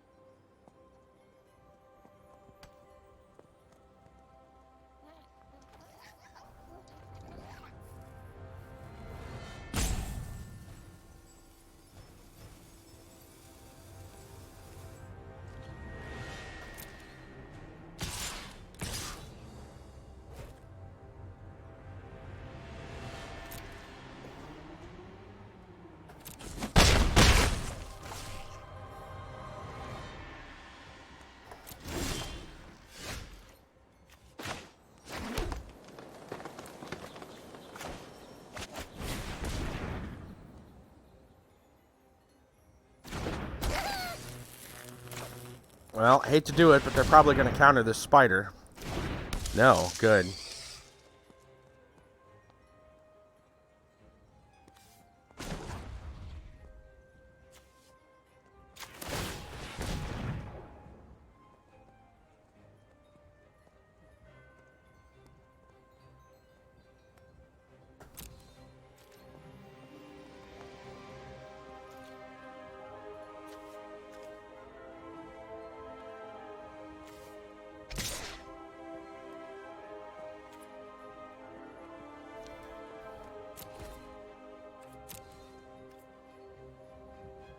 Should get us a card draw at the very least.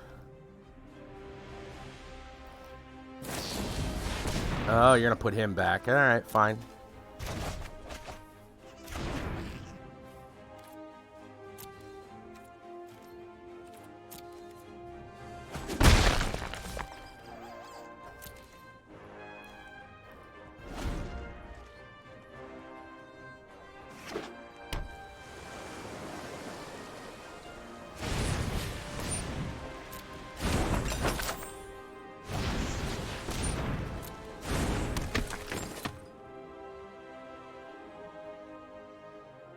Well, got all their cards on the table. They already know what I've got.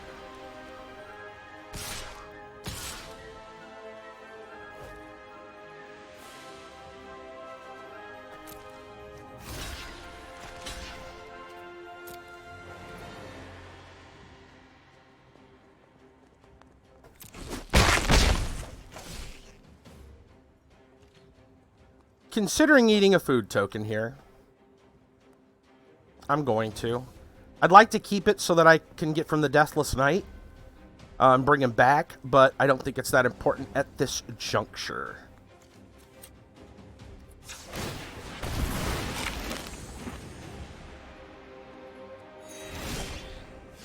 Ooh, out muscle. Okay. I guess we can out muscle the Garen Brig with the Witch Stalker.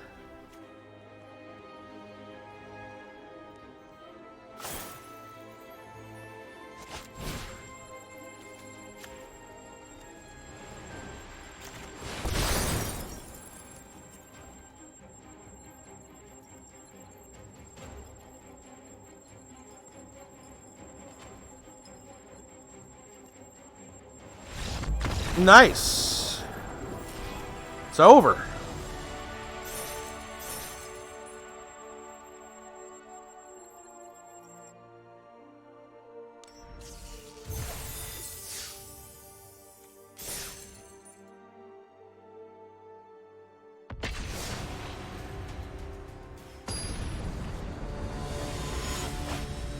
They knew the card draw was coming after that.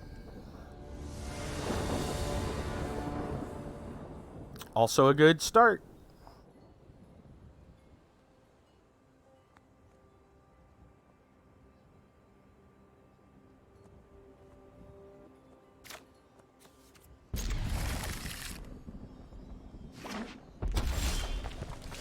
Ooh, that's good too.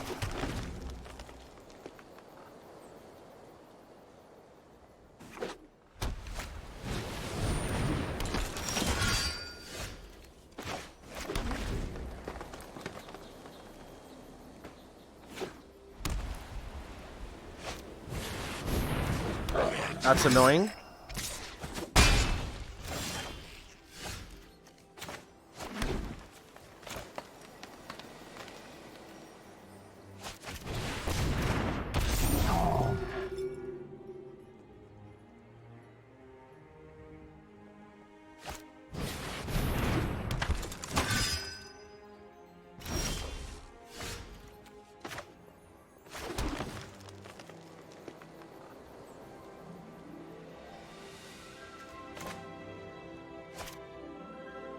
Hold on.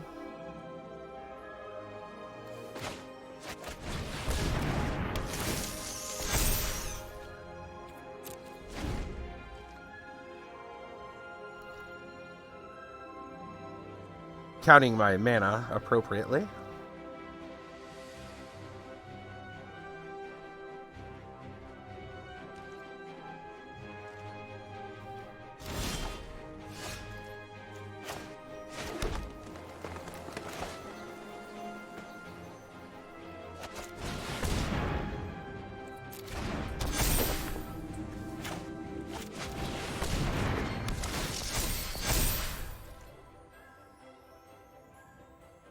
Boy, howdy. I think we need to start. I don't know. All that untapped mana, that sounds like there's some kind of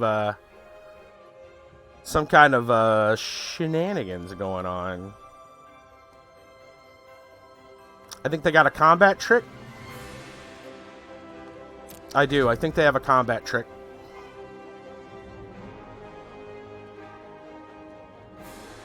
Somebody's got a righteousness or something going on here. It's a lot of first strike damage over there.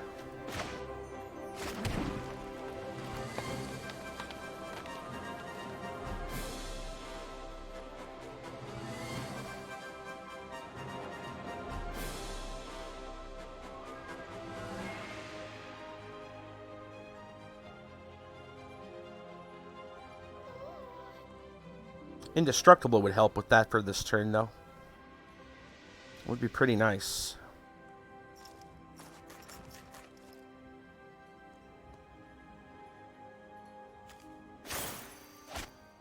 Feels like it could be better used.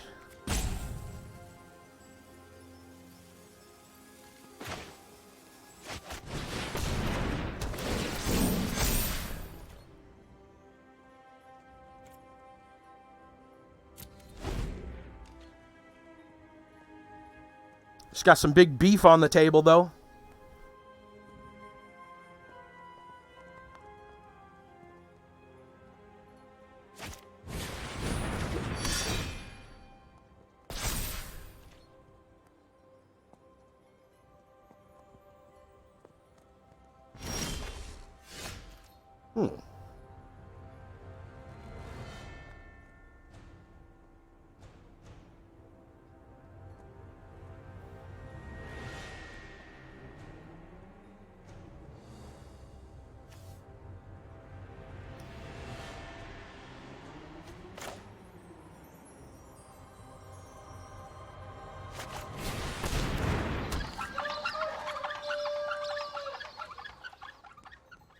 Feels a little early for that out muscle.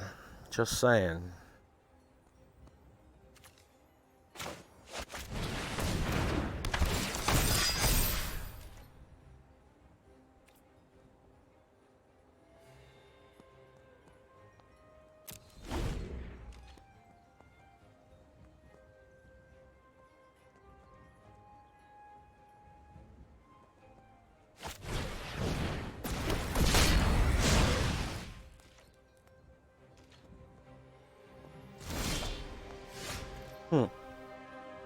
The gingerbread man.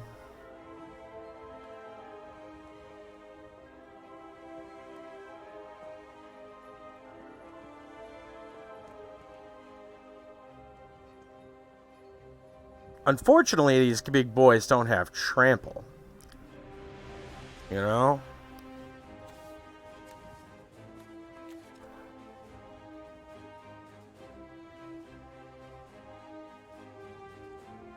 Could, but it feels really not so great. We got to get some attacks. We got to get this going.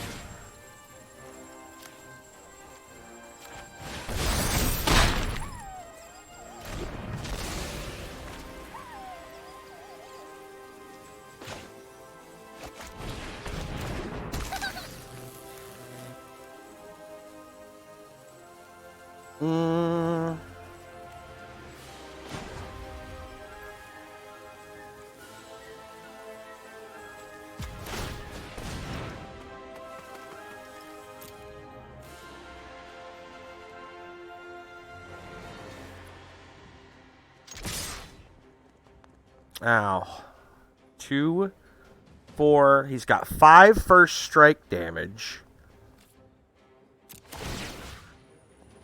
So I've got to buff the keeper.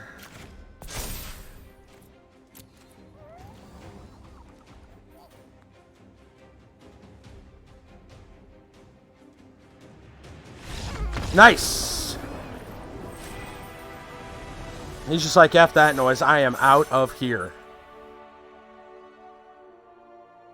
Oh, man. Oh man, it's feeling good today.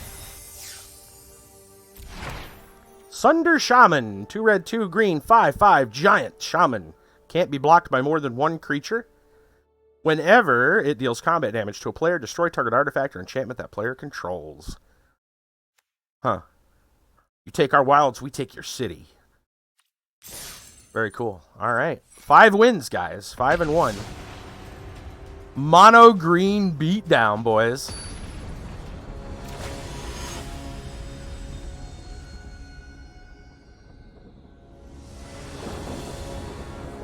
Oh, this looks good.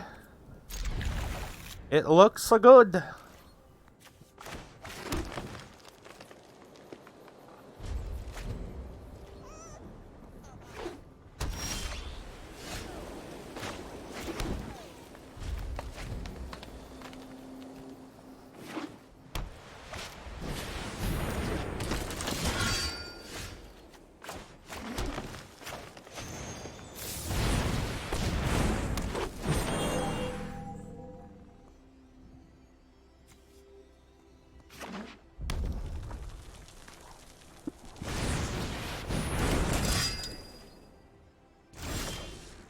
Wow. Okay.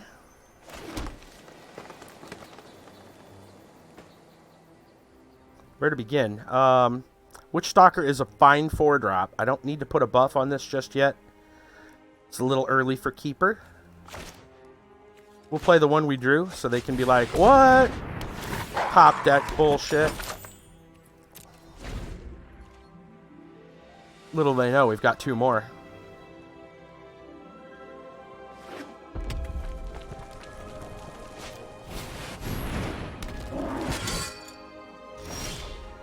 A menacing knight. That's a little problematic, but okay.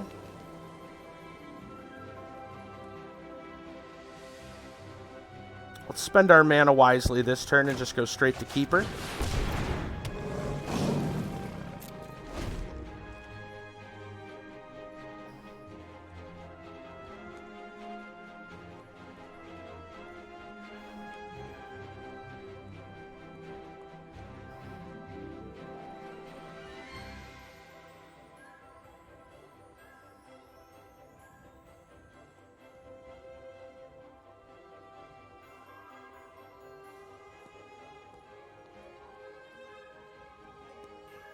Do they not have a land drop this turn? That could be good news.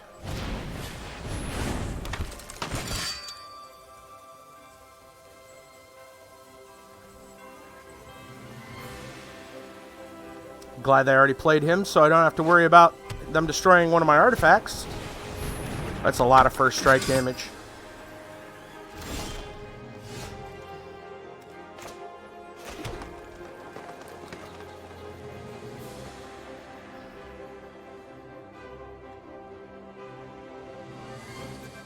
More bodies on the table.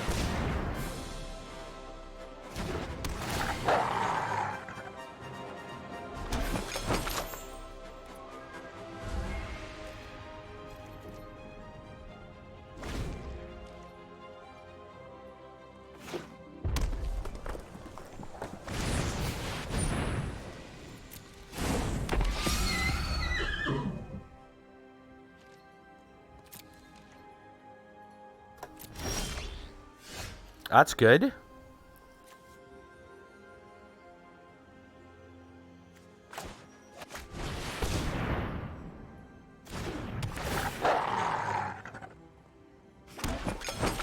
That's all we got, folks. Wolves. Lots of wolves. Big bad wolves.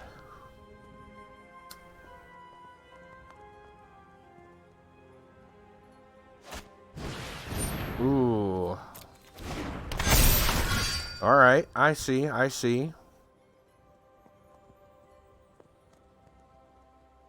That's ugly.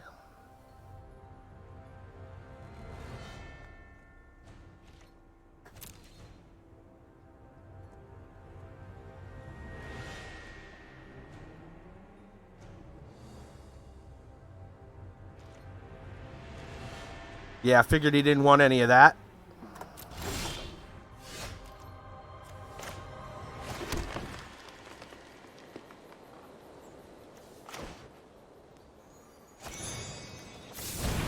I'm gonna go ahead and buff one of these.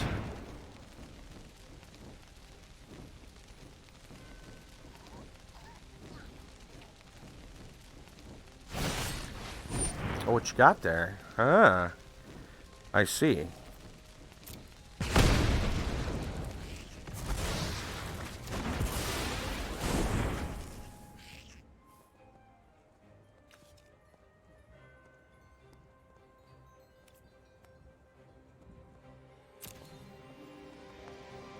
Is that worth it? It's an instant. We can wait.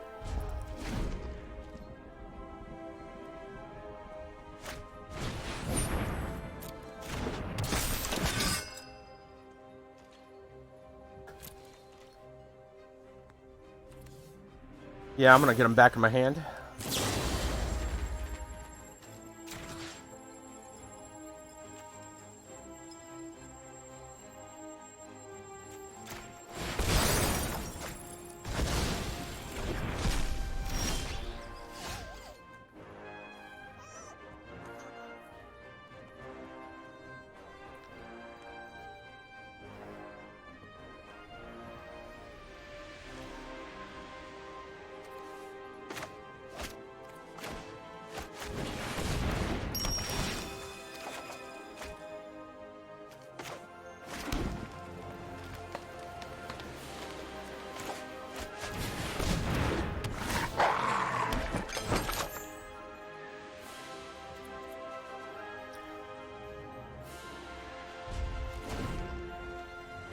Food for days.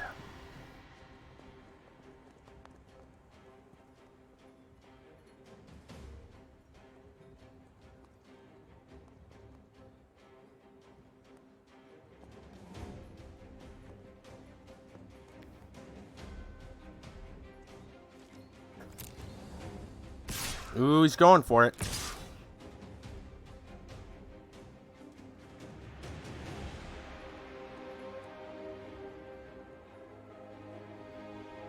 So you have a combat trick. Is it a double combat trick? Seems kind of weird that you'd have more than one. I don't like it. It's an obvious combat trick. Could just be trying to fool me, though. I'm not taking that damage.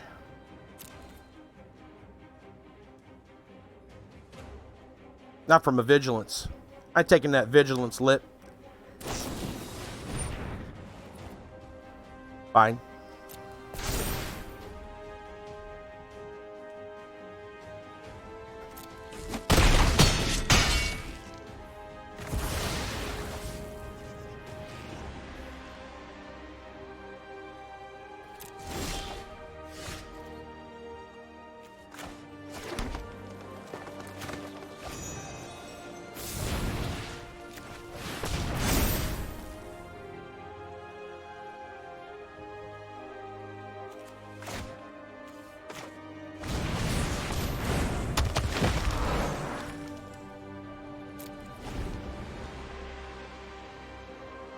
Could really use that out muscle right about now.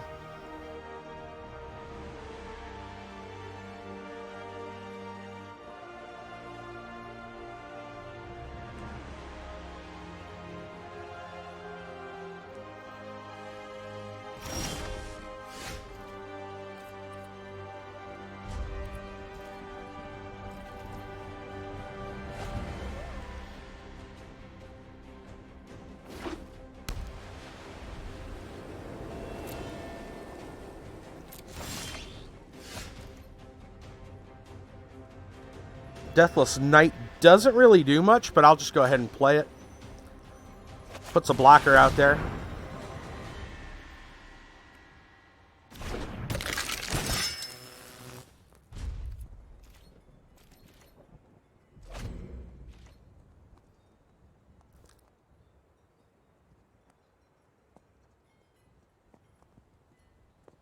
It's got a lot of first strike damage on the table.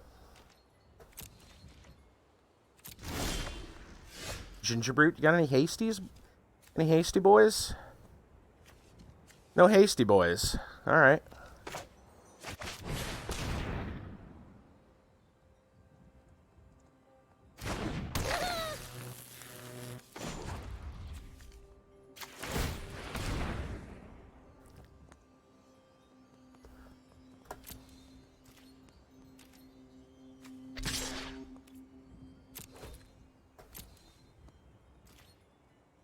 Card draw.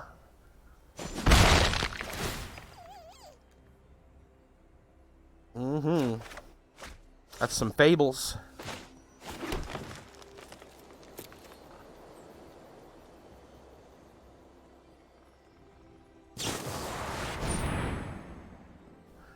All right, I gotcha. I gotcha. No more card draw for me. I get it.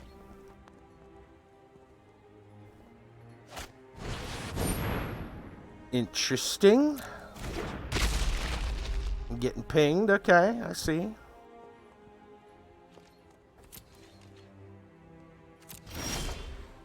Ooh, baby. I could draw 6 cards, or I could buff all my dudes. That's a good question.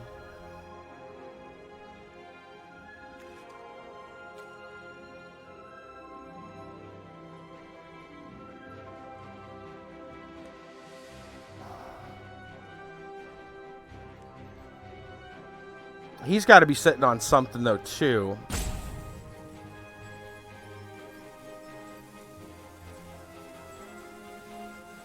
I got the mana. I'm going to draw.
I don't really need the lands.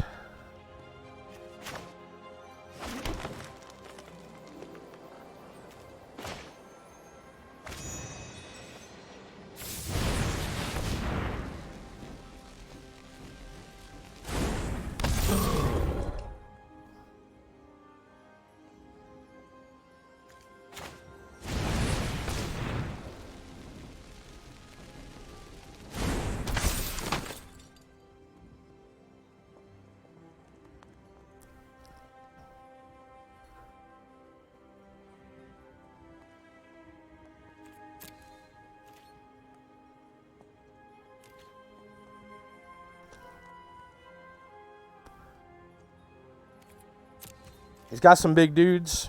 Big first strike dudes. I need that out muscle is what I need.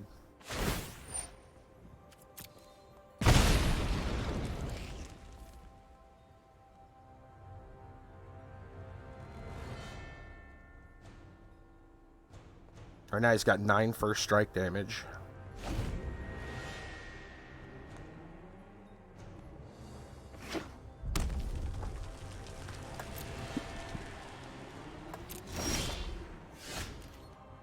Well, there's a start. You're a little late, my friend.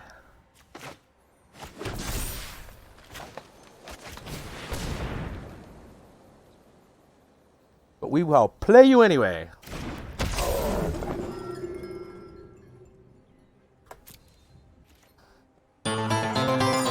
Wisdom Master. We're just going to go ahead and send this big old boy over here.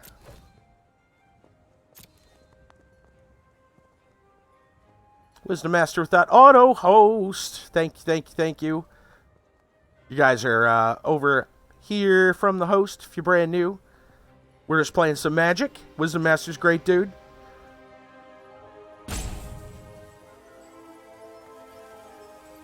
I appreciate the host. We're doing great. We got a mono green draft deck.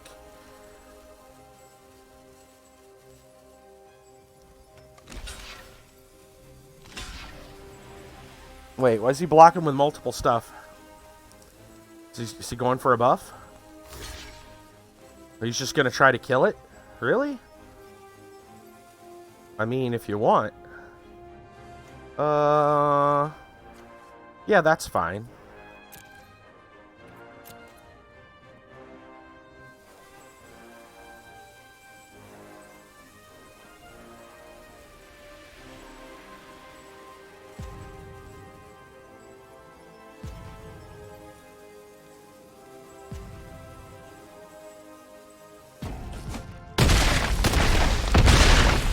Why did he do that? Did he miscount something? I don't understand. Yeah, it's a 14-13. Oh, okay. Okay, he's gonna kill it. That's fine. I really don't care. Yeah, sure. It's not like I don't have food reserves.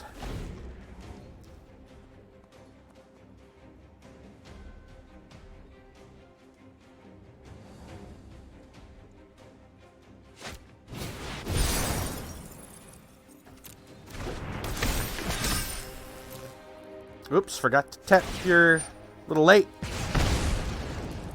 Yep.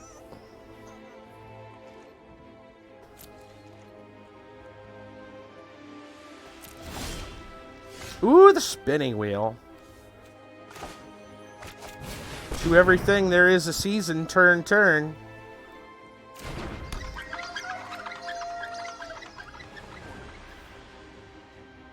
What is this 6-3, huh?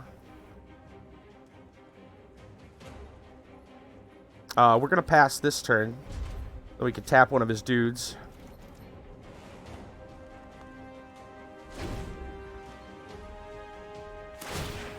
Yeah, that's fine.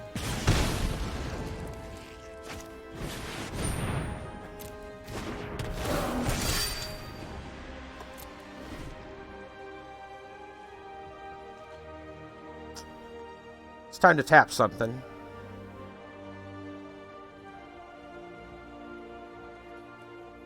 Tap a first striker.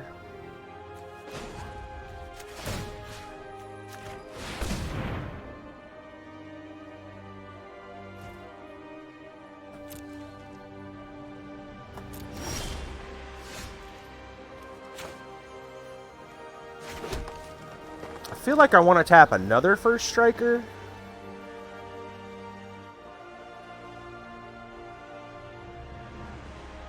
And then we can swing with some stuff.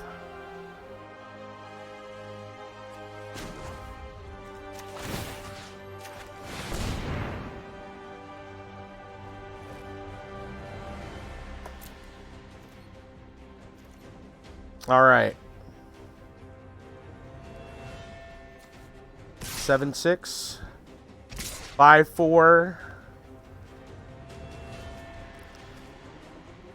7-5, and the Deathless Knight. Let's go, boys.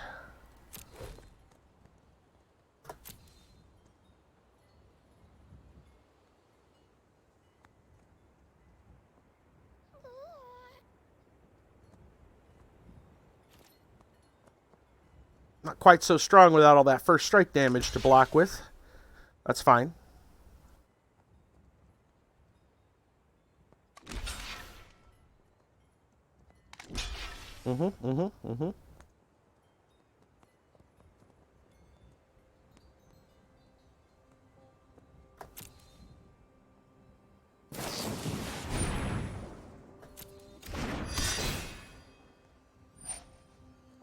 Okay, I see.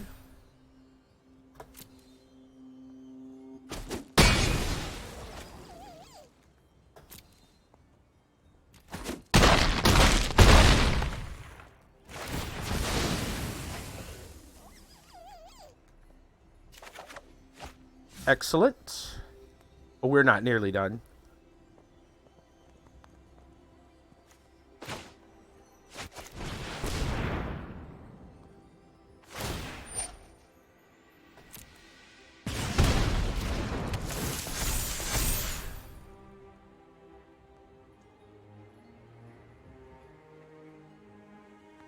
We're going to sack a food, but I don't need to do it right now.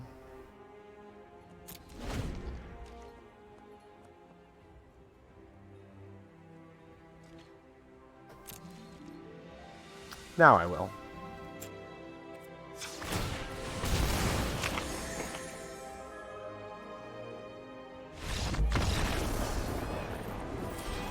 Got him.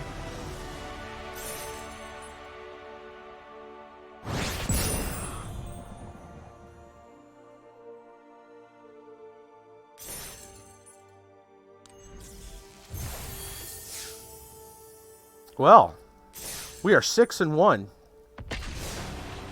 And this is a strong deck. I have pretty high hopes for this. Really do.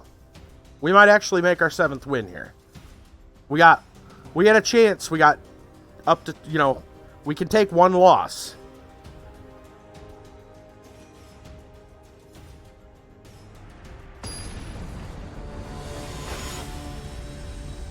Damn, the world hates Paul. That sucks. We're going up against like a freaking emerald, you know, jade tier. What do they call that? Diamond tier? Whatever the hell this. The tier we're not. We're going against somebody much gooder, I guess. Maybe they've just been playing longer. They've just been drafting a little longer, that's all.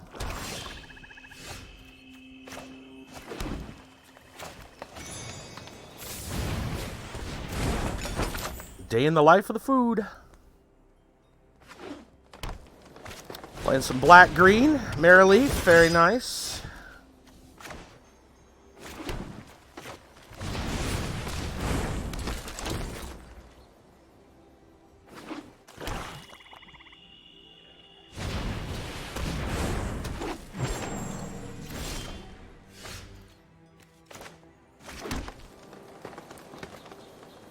We gotta try. You orbit up, baby.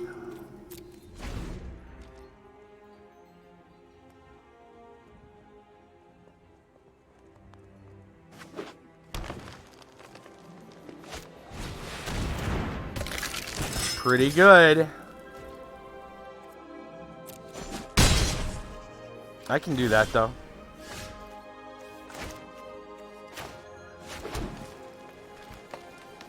I think I'm going to do this instead.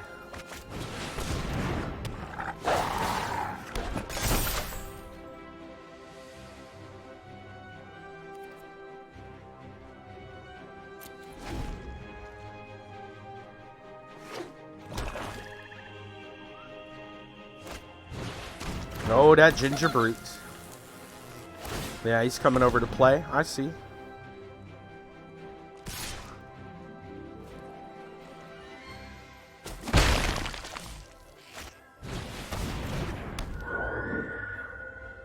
Interesting.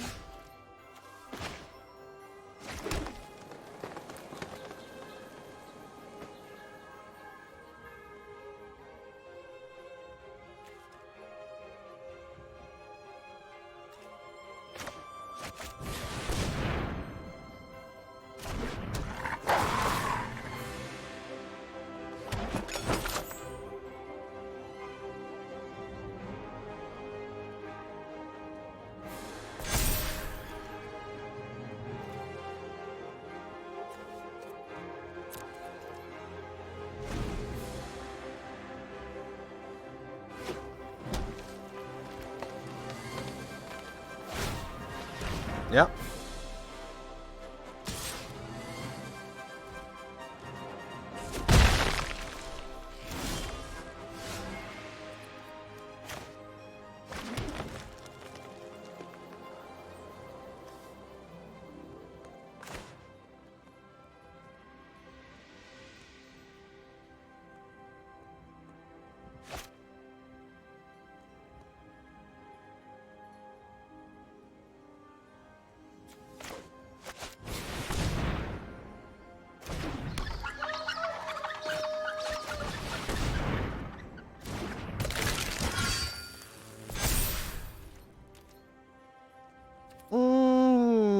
We're gonna no attack this turn.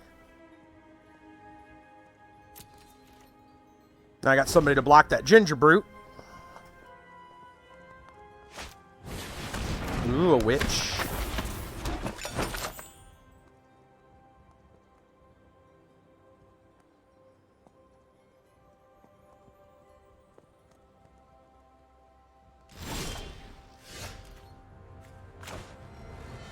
Well, we can tappy a chappy. That should be interesting.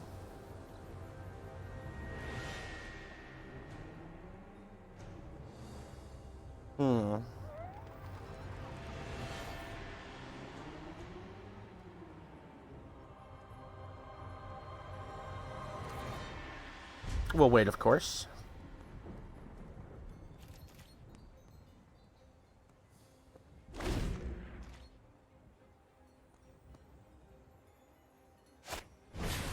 Another brute.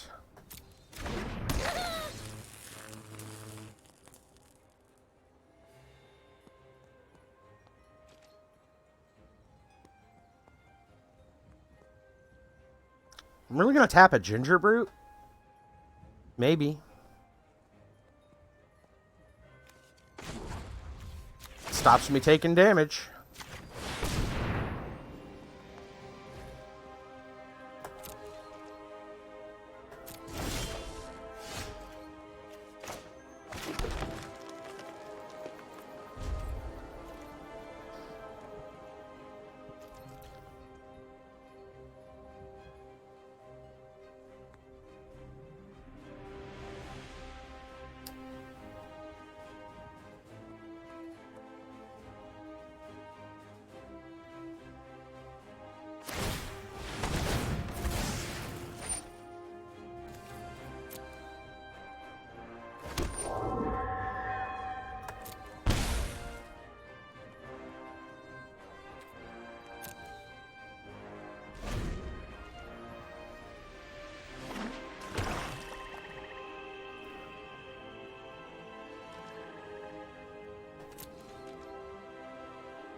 Really? I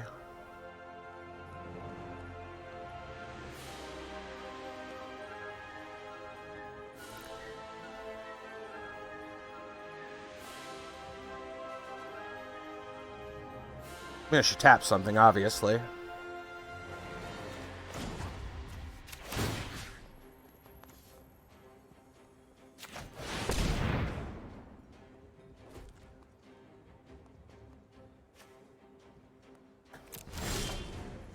Ooh, out muscle.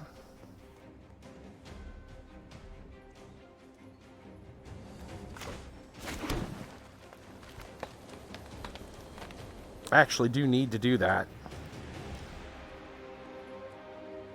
We need to outmuscle that witch, probably, because she's going to create all those damn brooms.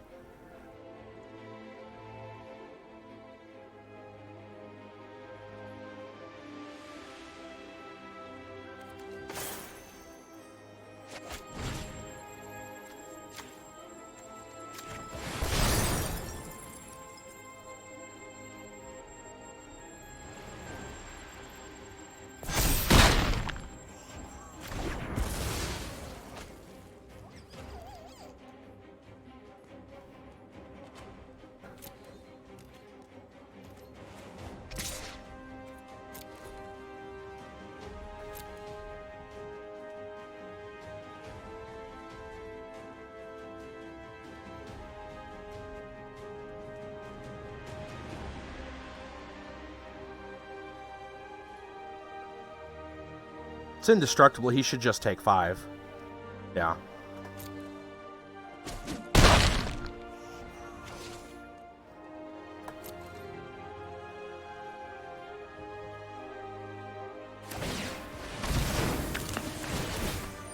Ooh, that's ugly.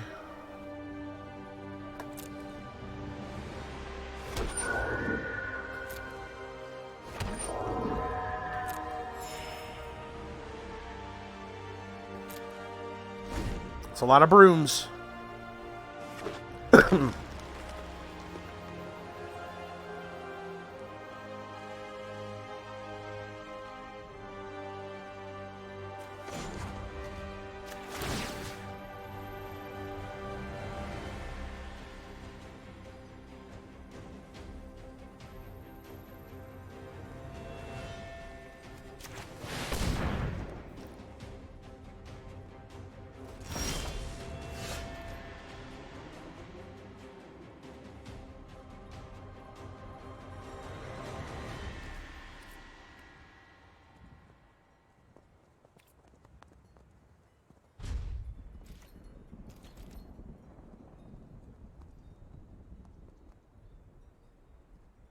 So we're just going to stare at each other for a little while, unless he wants to turn his ginger brood into more brooms.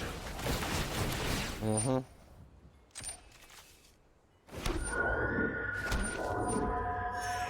It's a lot of brooms.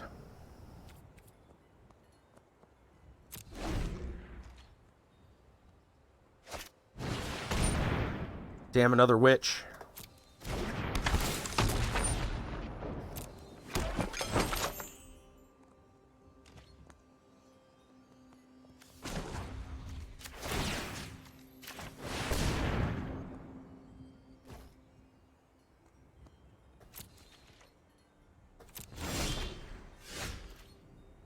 Now I got a ginger brute.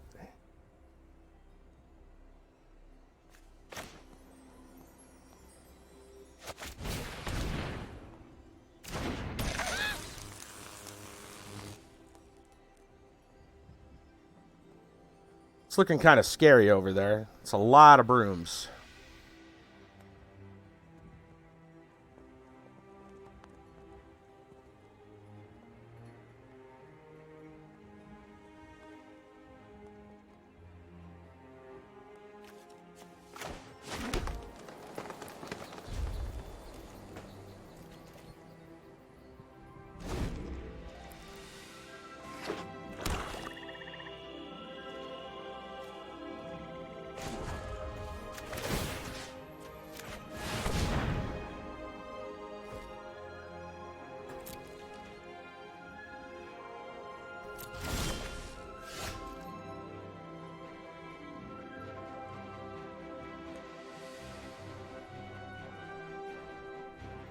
Stand to thin the deck.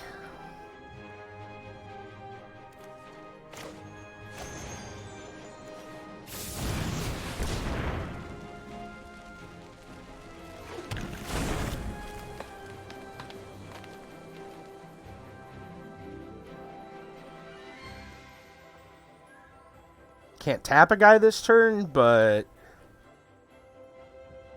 probably worth. We need creatures. We need to stop the broom army.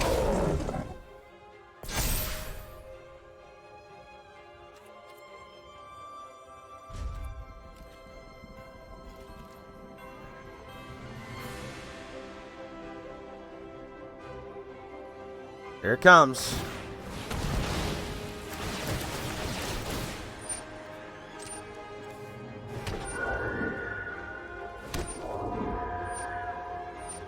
Damn, it's a lot of brooms, man.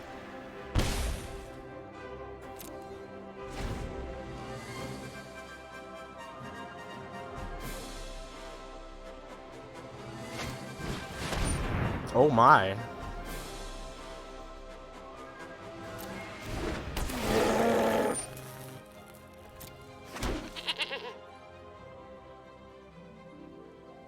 The Billy Goat Scruff, huh?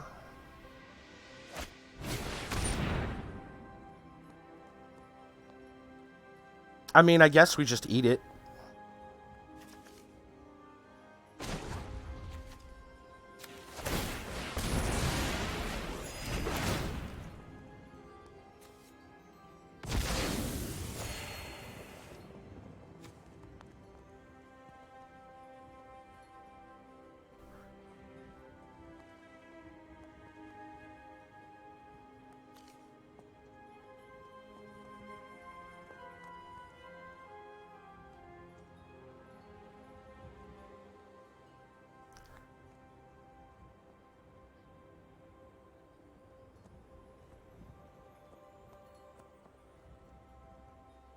So you got lethal? 2, 3, 4, 5, 6, 7, 8 creatures.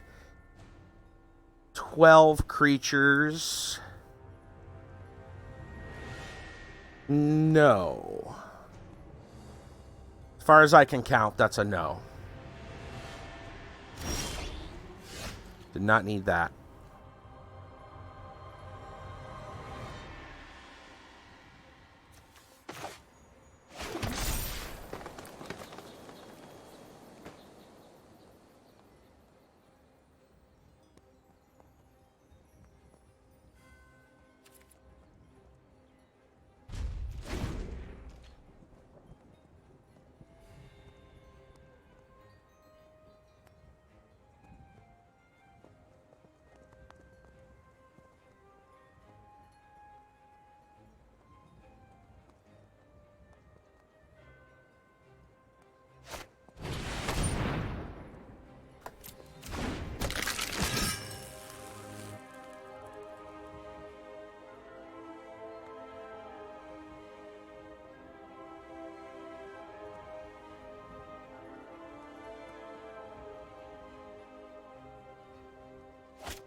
Ooh, ouch.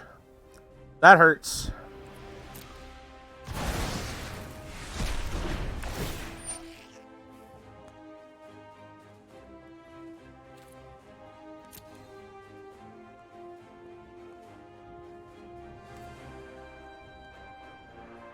I'm going to decline the sack here. And I'm just going to go ahead and use the spinning wheel to tap it.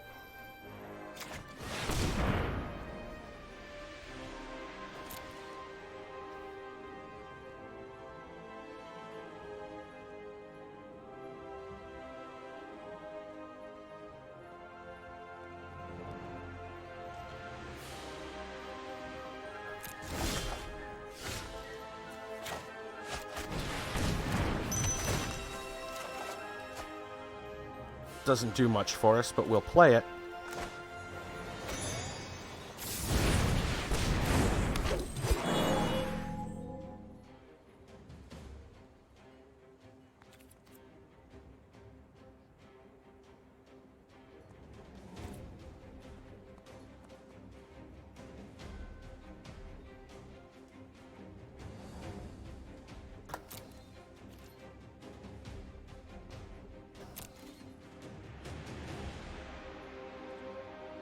I'm going to send the 12-12 over. We need to start doing something. Even if he just kills a 2-1.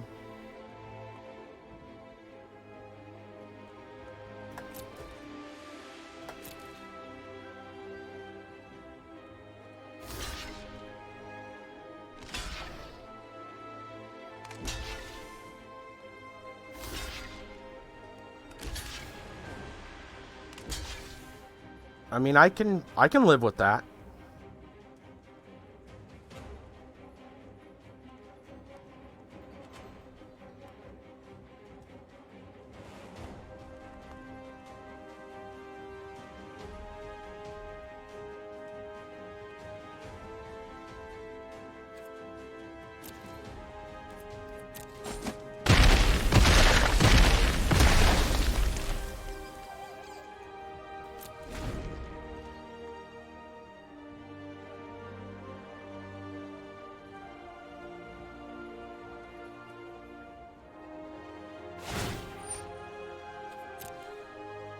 Gonna decline.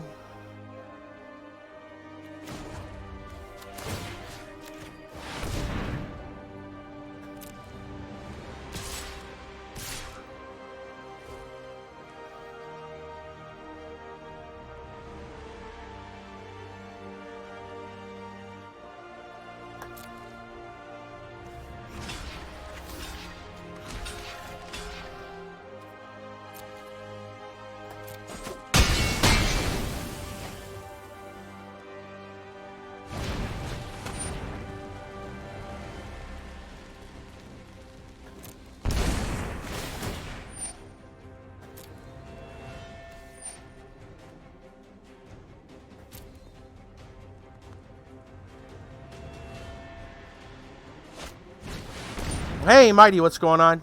Just needs to have a way to opt. Exotic quests.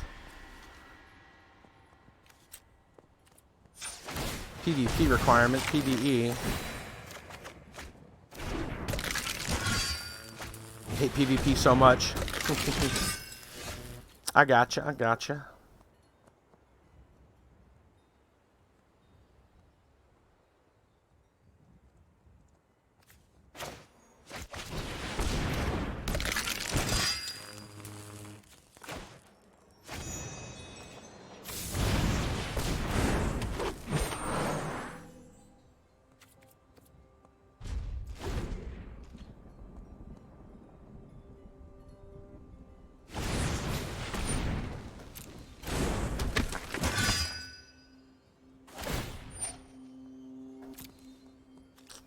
Decline. Tap him down.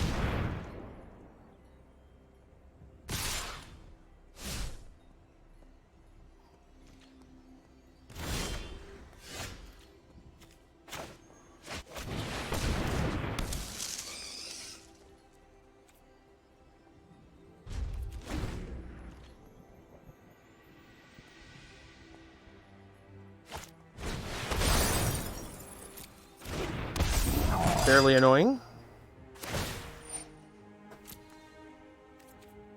Decline. Tap it down.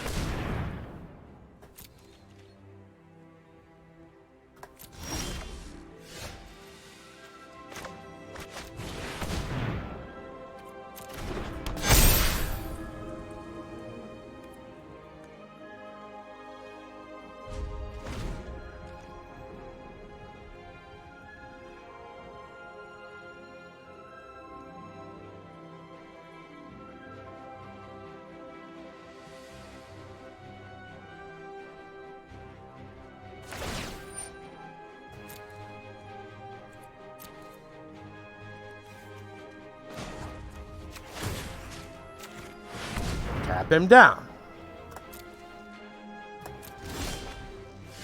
Didn't need that forest.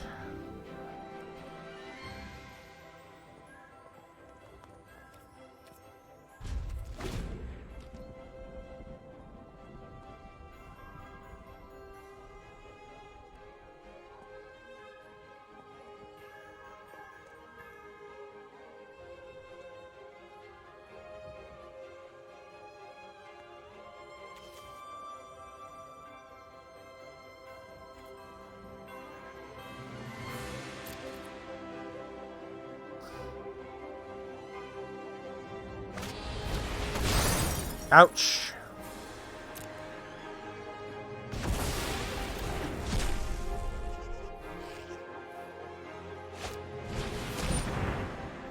That hurts.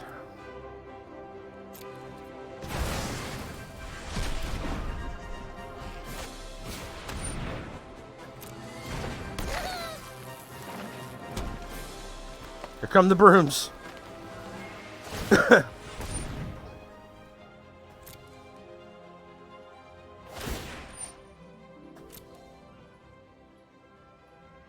I'll take a point here and there.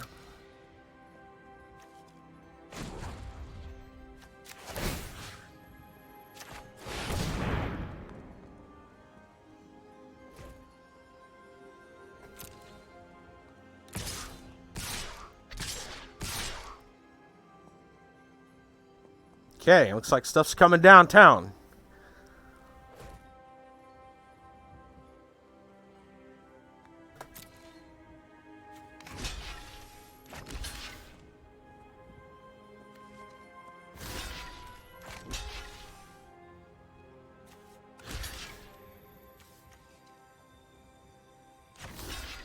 Guess I gotta hope that he doesn't have buffs. I really do have to just hope that.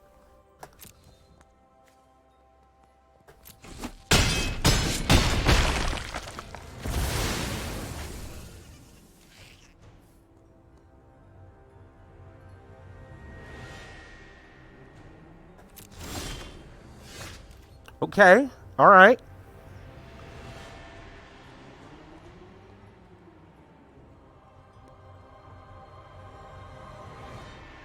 I mean, we can make that token actually a little more useful.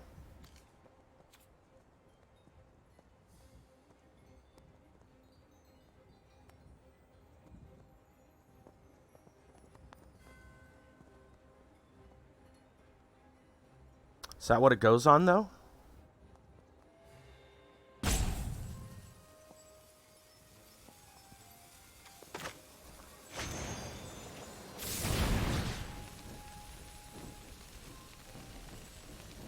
I'd like to put it on the trampler, but it's just not happening. I'm putting on a token.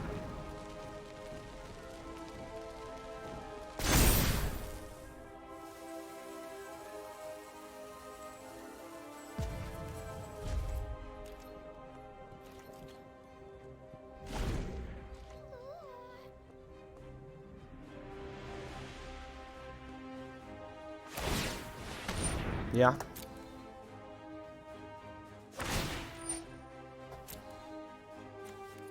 Decline. Spinning wheel.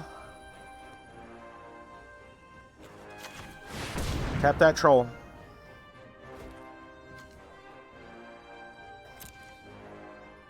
Take a point.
Mm-hmm. Mm-hmm.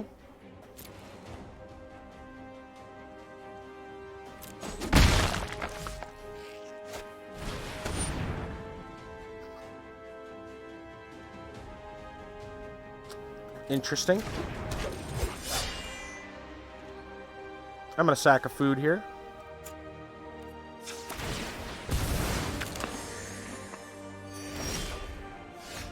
Did not need that.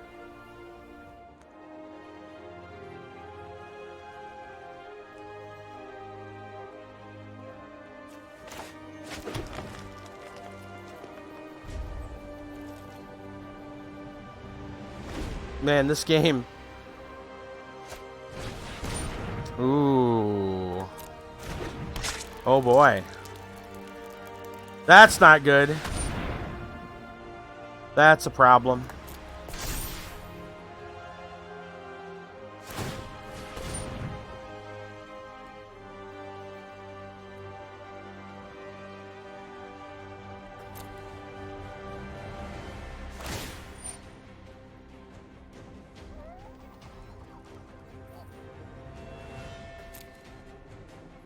I'm gonna decline. I'm gonna tap the ginger brute.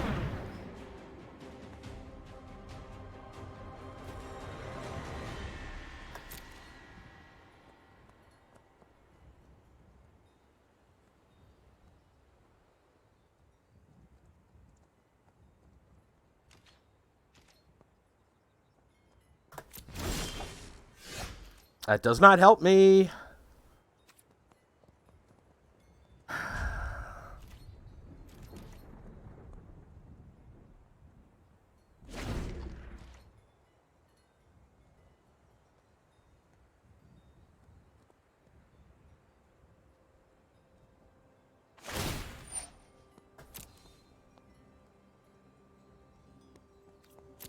Decline.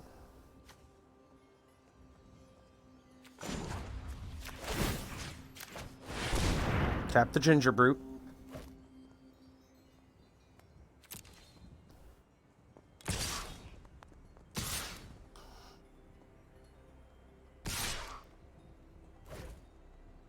Okay. Really, a 2-3?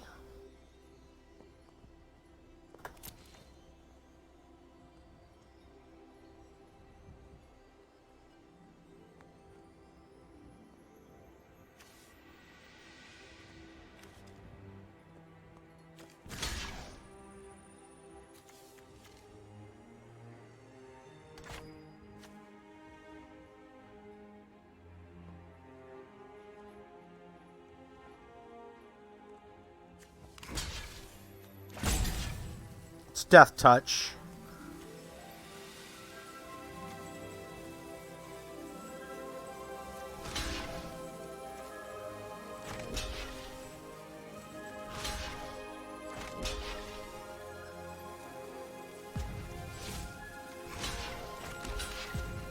It's 5 either way there.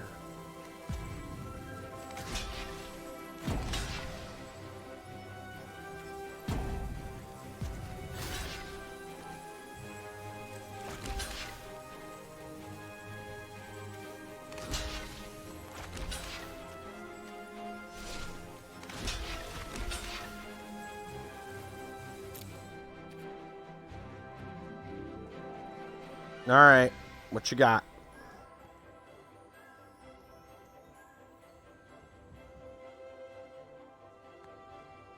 We just busting up? Taking to a pie. Okay, I see. I see, I see.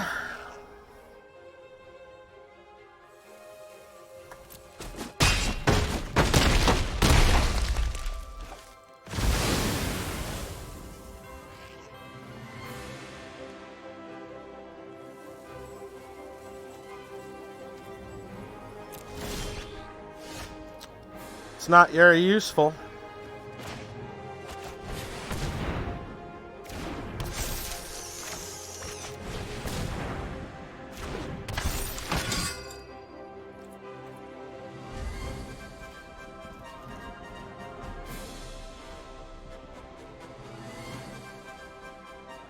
Uh-oh. It's like the brooms are coming back.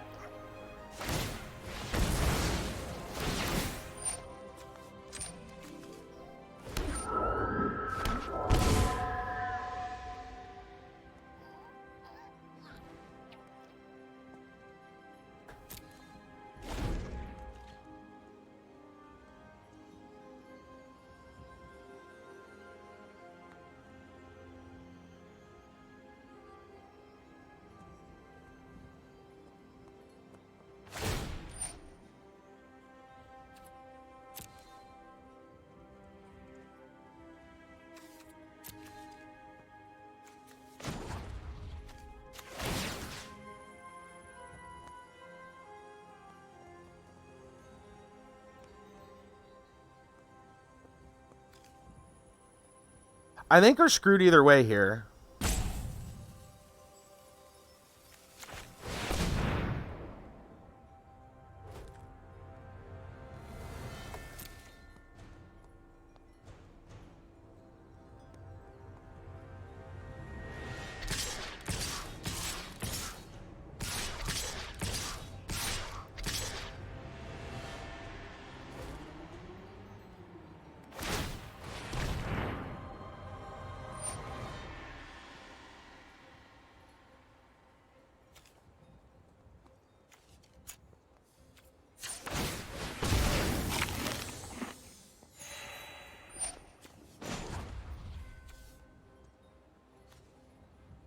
They're gonna need that food.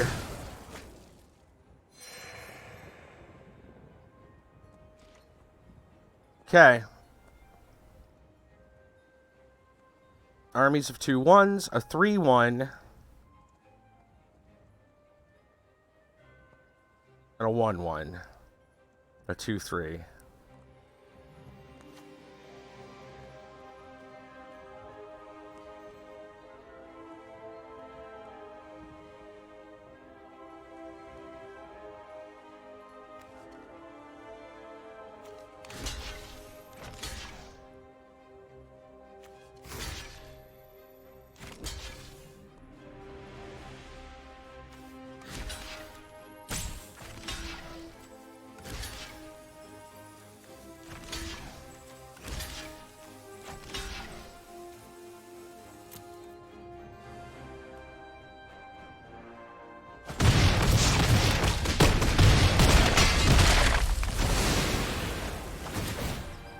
Yeah.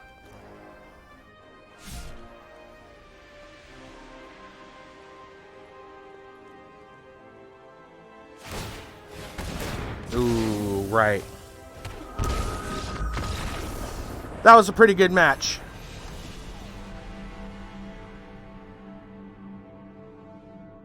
Unfortunately, we didn't get to draw our, some of our bigger cards, but it happens still. Final boss. Well, it's not the same person, at least. That's good. Okay, this looks fine.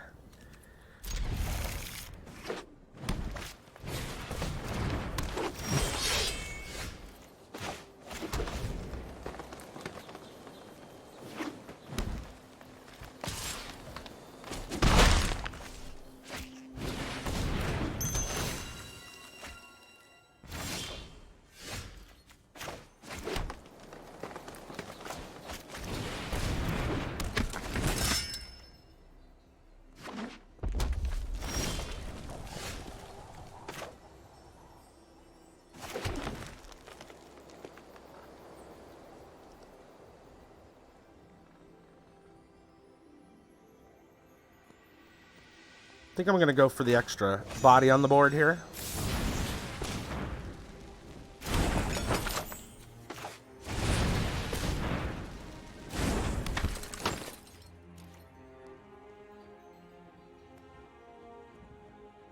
They probably have a combat trick.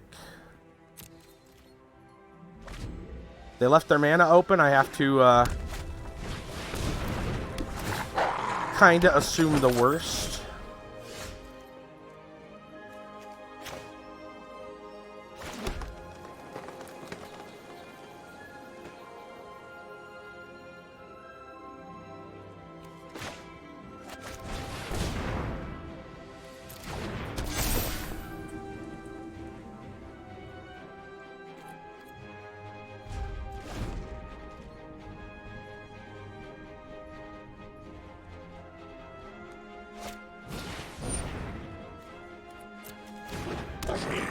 Hate that guy.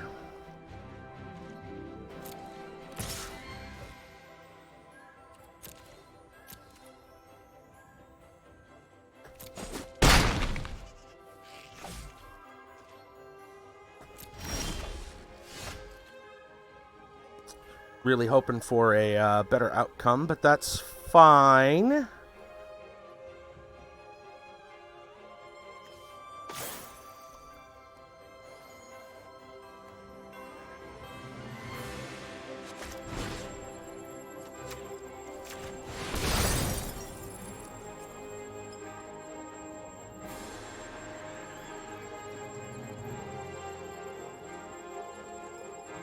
I know it's a little early, but some removal would be good here.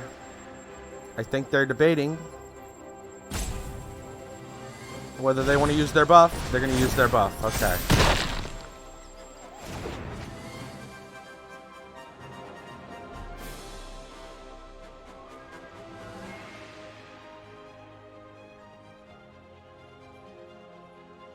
And I have to decide how I want to act about that. I mean, we should swing while we have the chance.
Ooh. That's harsh.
Oh no. Good lord.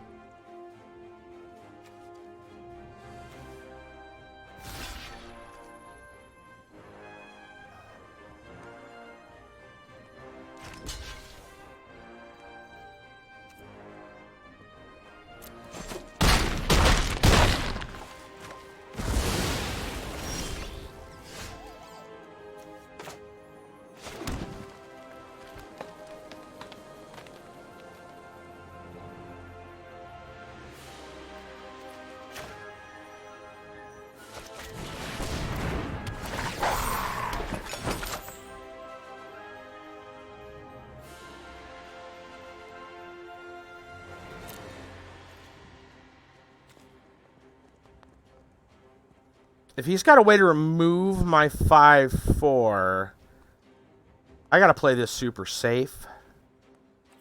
But, hold on now.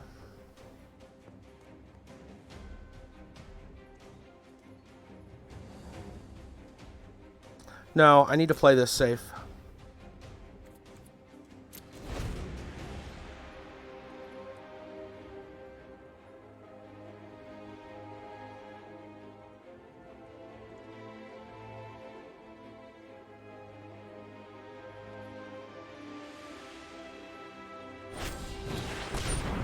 Oh, dear.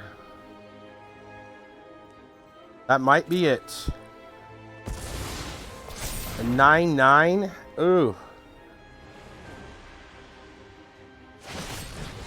Oh, he had fling. Alright, fair enough. Fair enough. I love me some fling.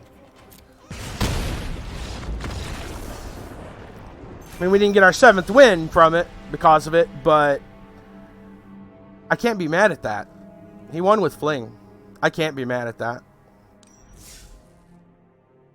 All right. 850 gems. Pretty good. We got some packs to open. That's for sure. Let's crack open some packs of Eldraine.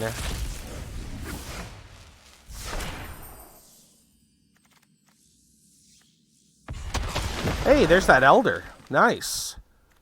All right.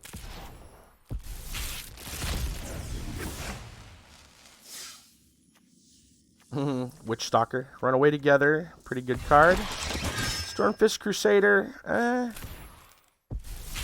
Haven't been real keen on those knights. The red-black. There's Sir Conrad. That's pretty cool. Covetous Urge. 4 mana. Black-blue hybrids.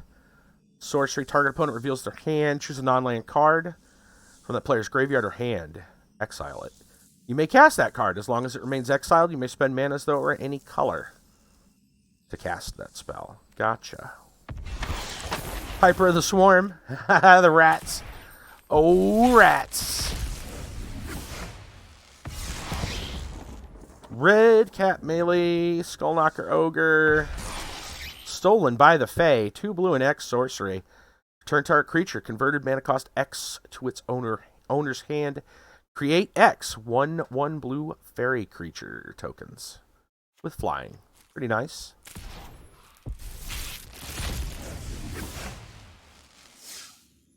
Another Sir Conrad. Jeez. Shine Chaser. Okay. Castle Ardenvale. That's pretty cool. Nice. All right. Cool, cool, cool. Good deal. Right. So I'm going to tell you guys, we really don't have enough time to start another draft. We really went pretty well with that one. So I can't really complain. So I think we're going to go find somebody to host tonight. Looks like we got a decent amount of people over on the Mixer side. So I'm going to go look over there first. And for any of you who are brand new, if you haven't been here before, you may want to drop a follow or subscribe or whatever the platform is asking of you, of course. So you know when I go live. You might also want to join in with Discord or on Twitter. Not only will you know when I go live, you'll also know when giveaways go up. Free games. Been putting free games up all the time. We kind of average about 3 games a week. Sometimes more, sometimes less, but often 3 or, somewhere around there. Averages. You know how they work, right?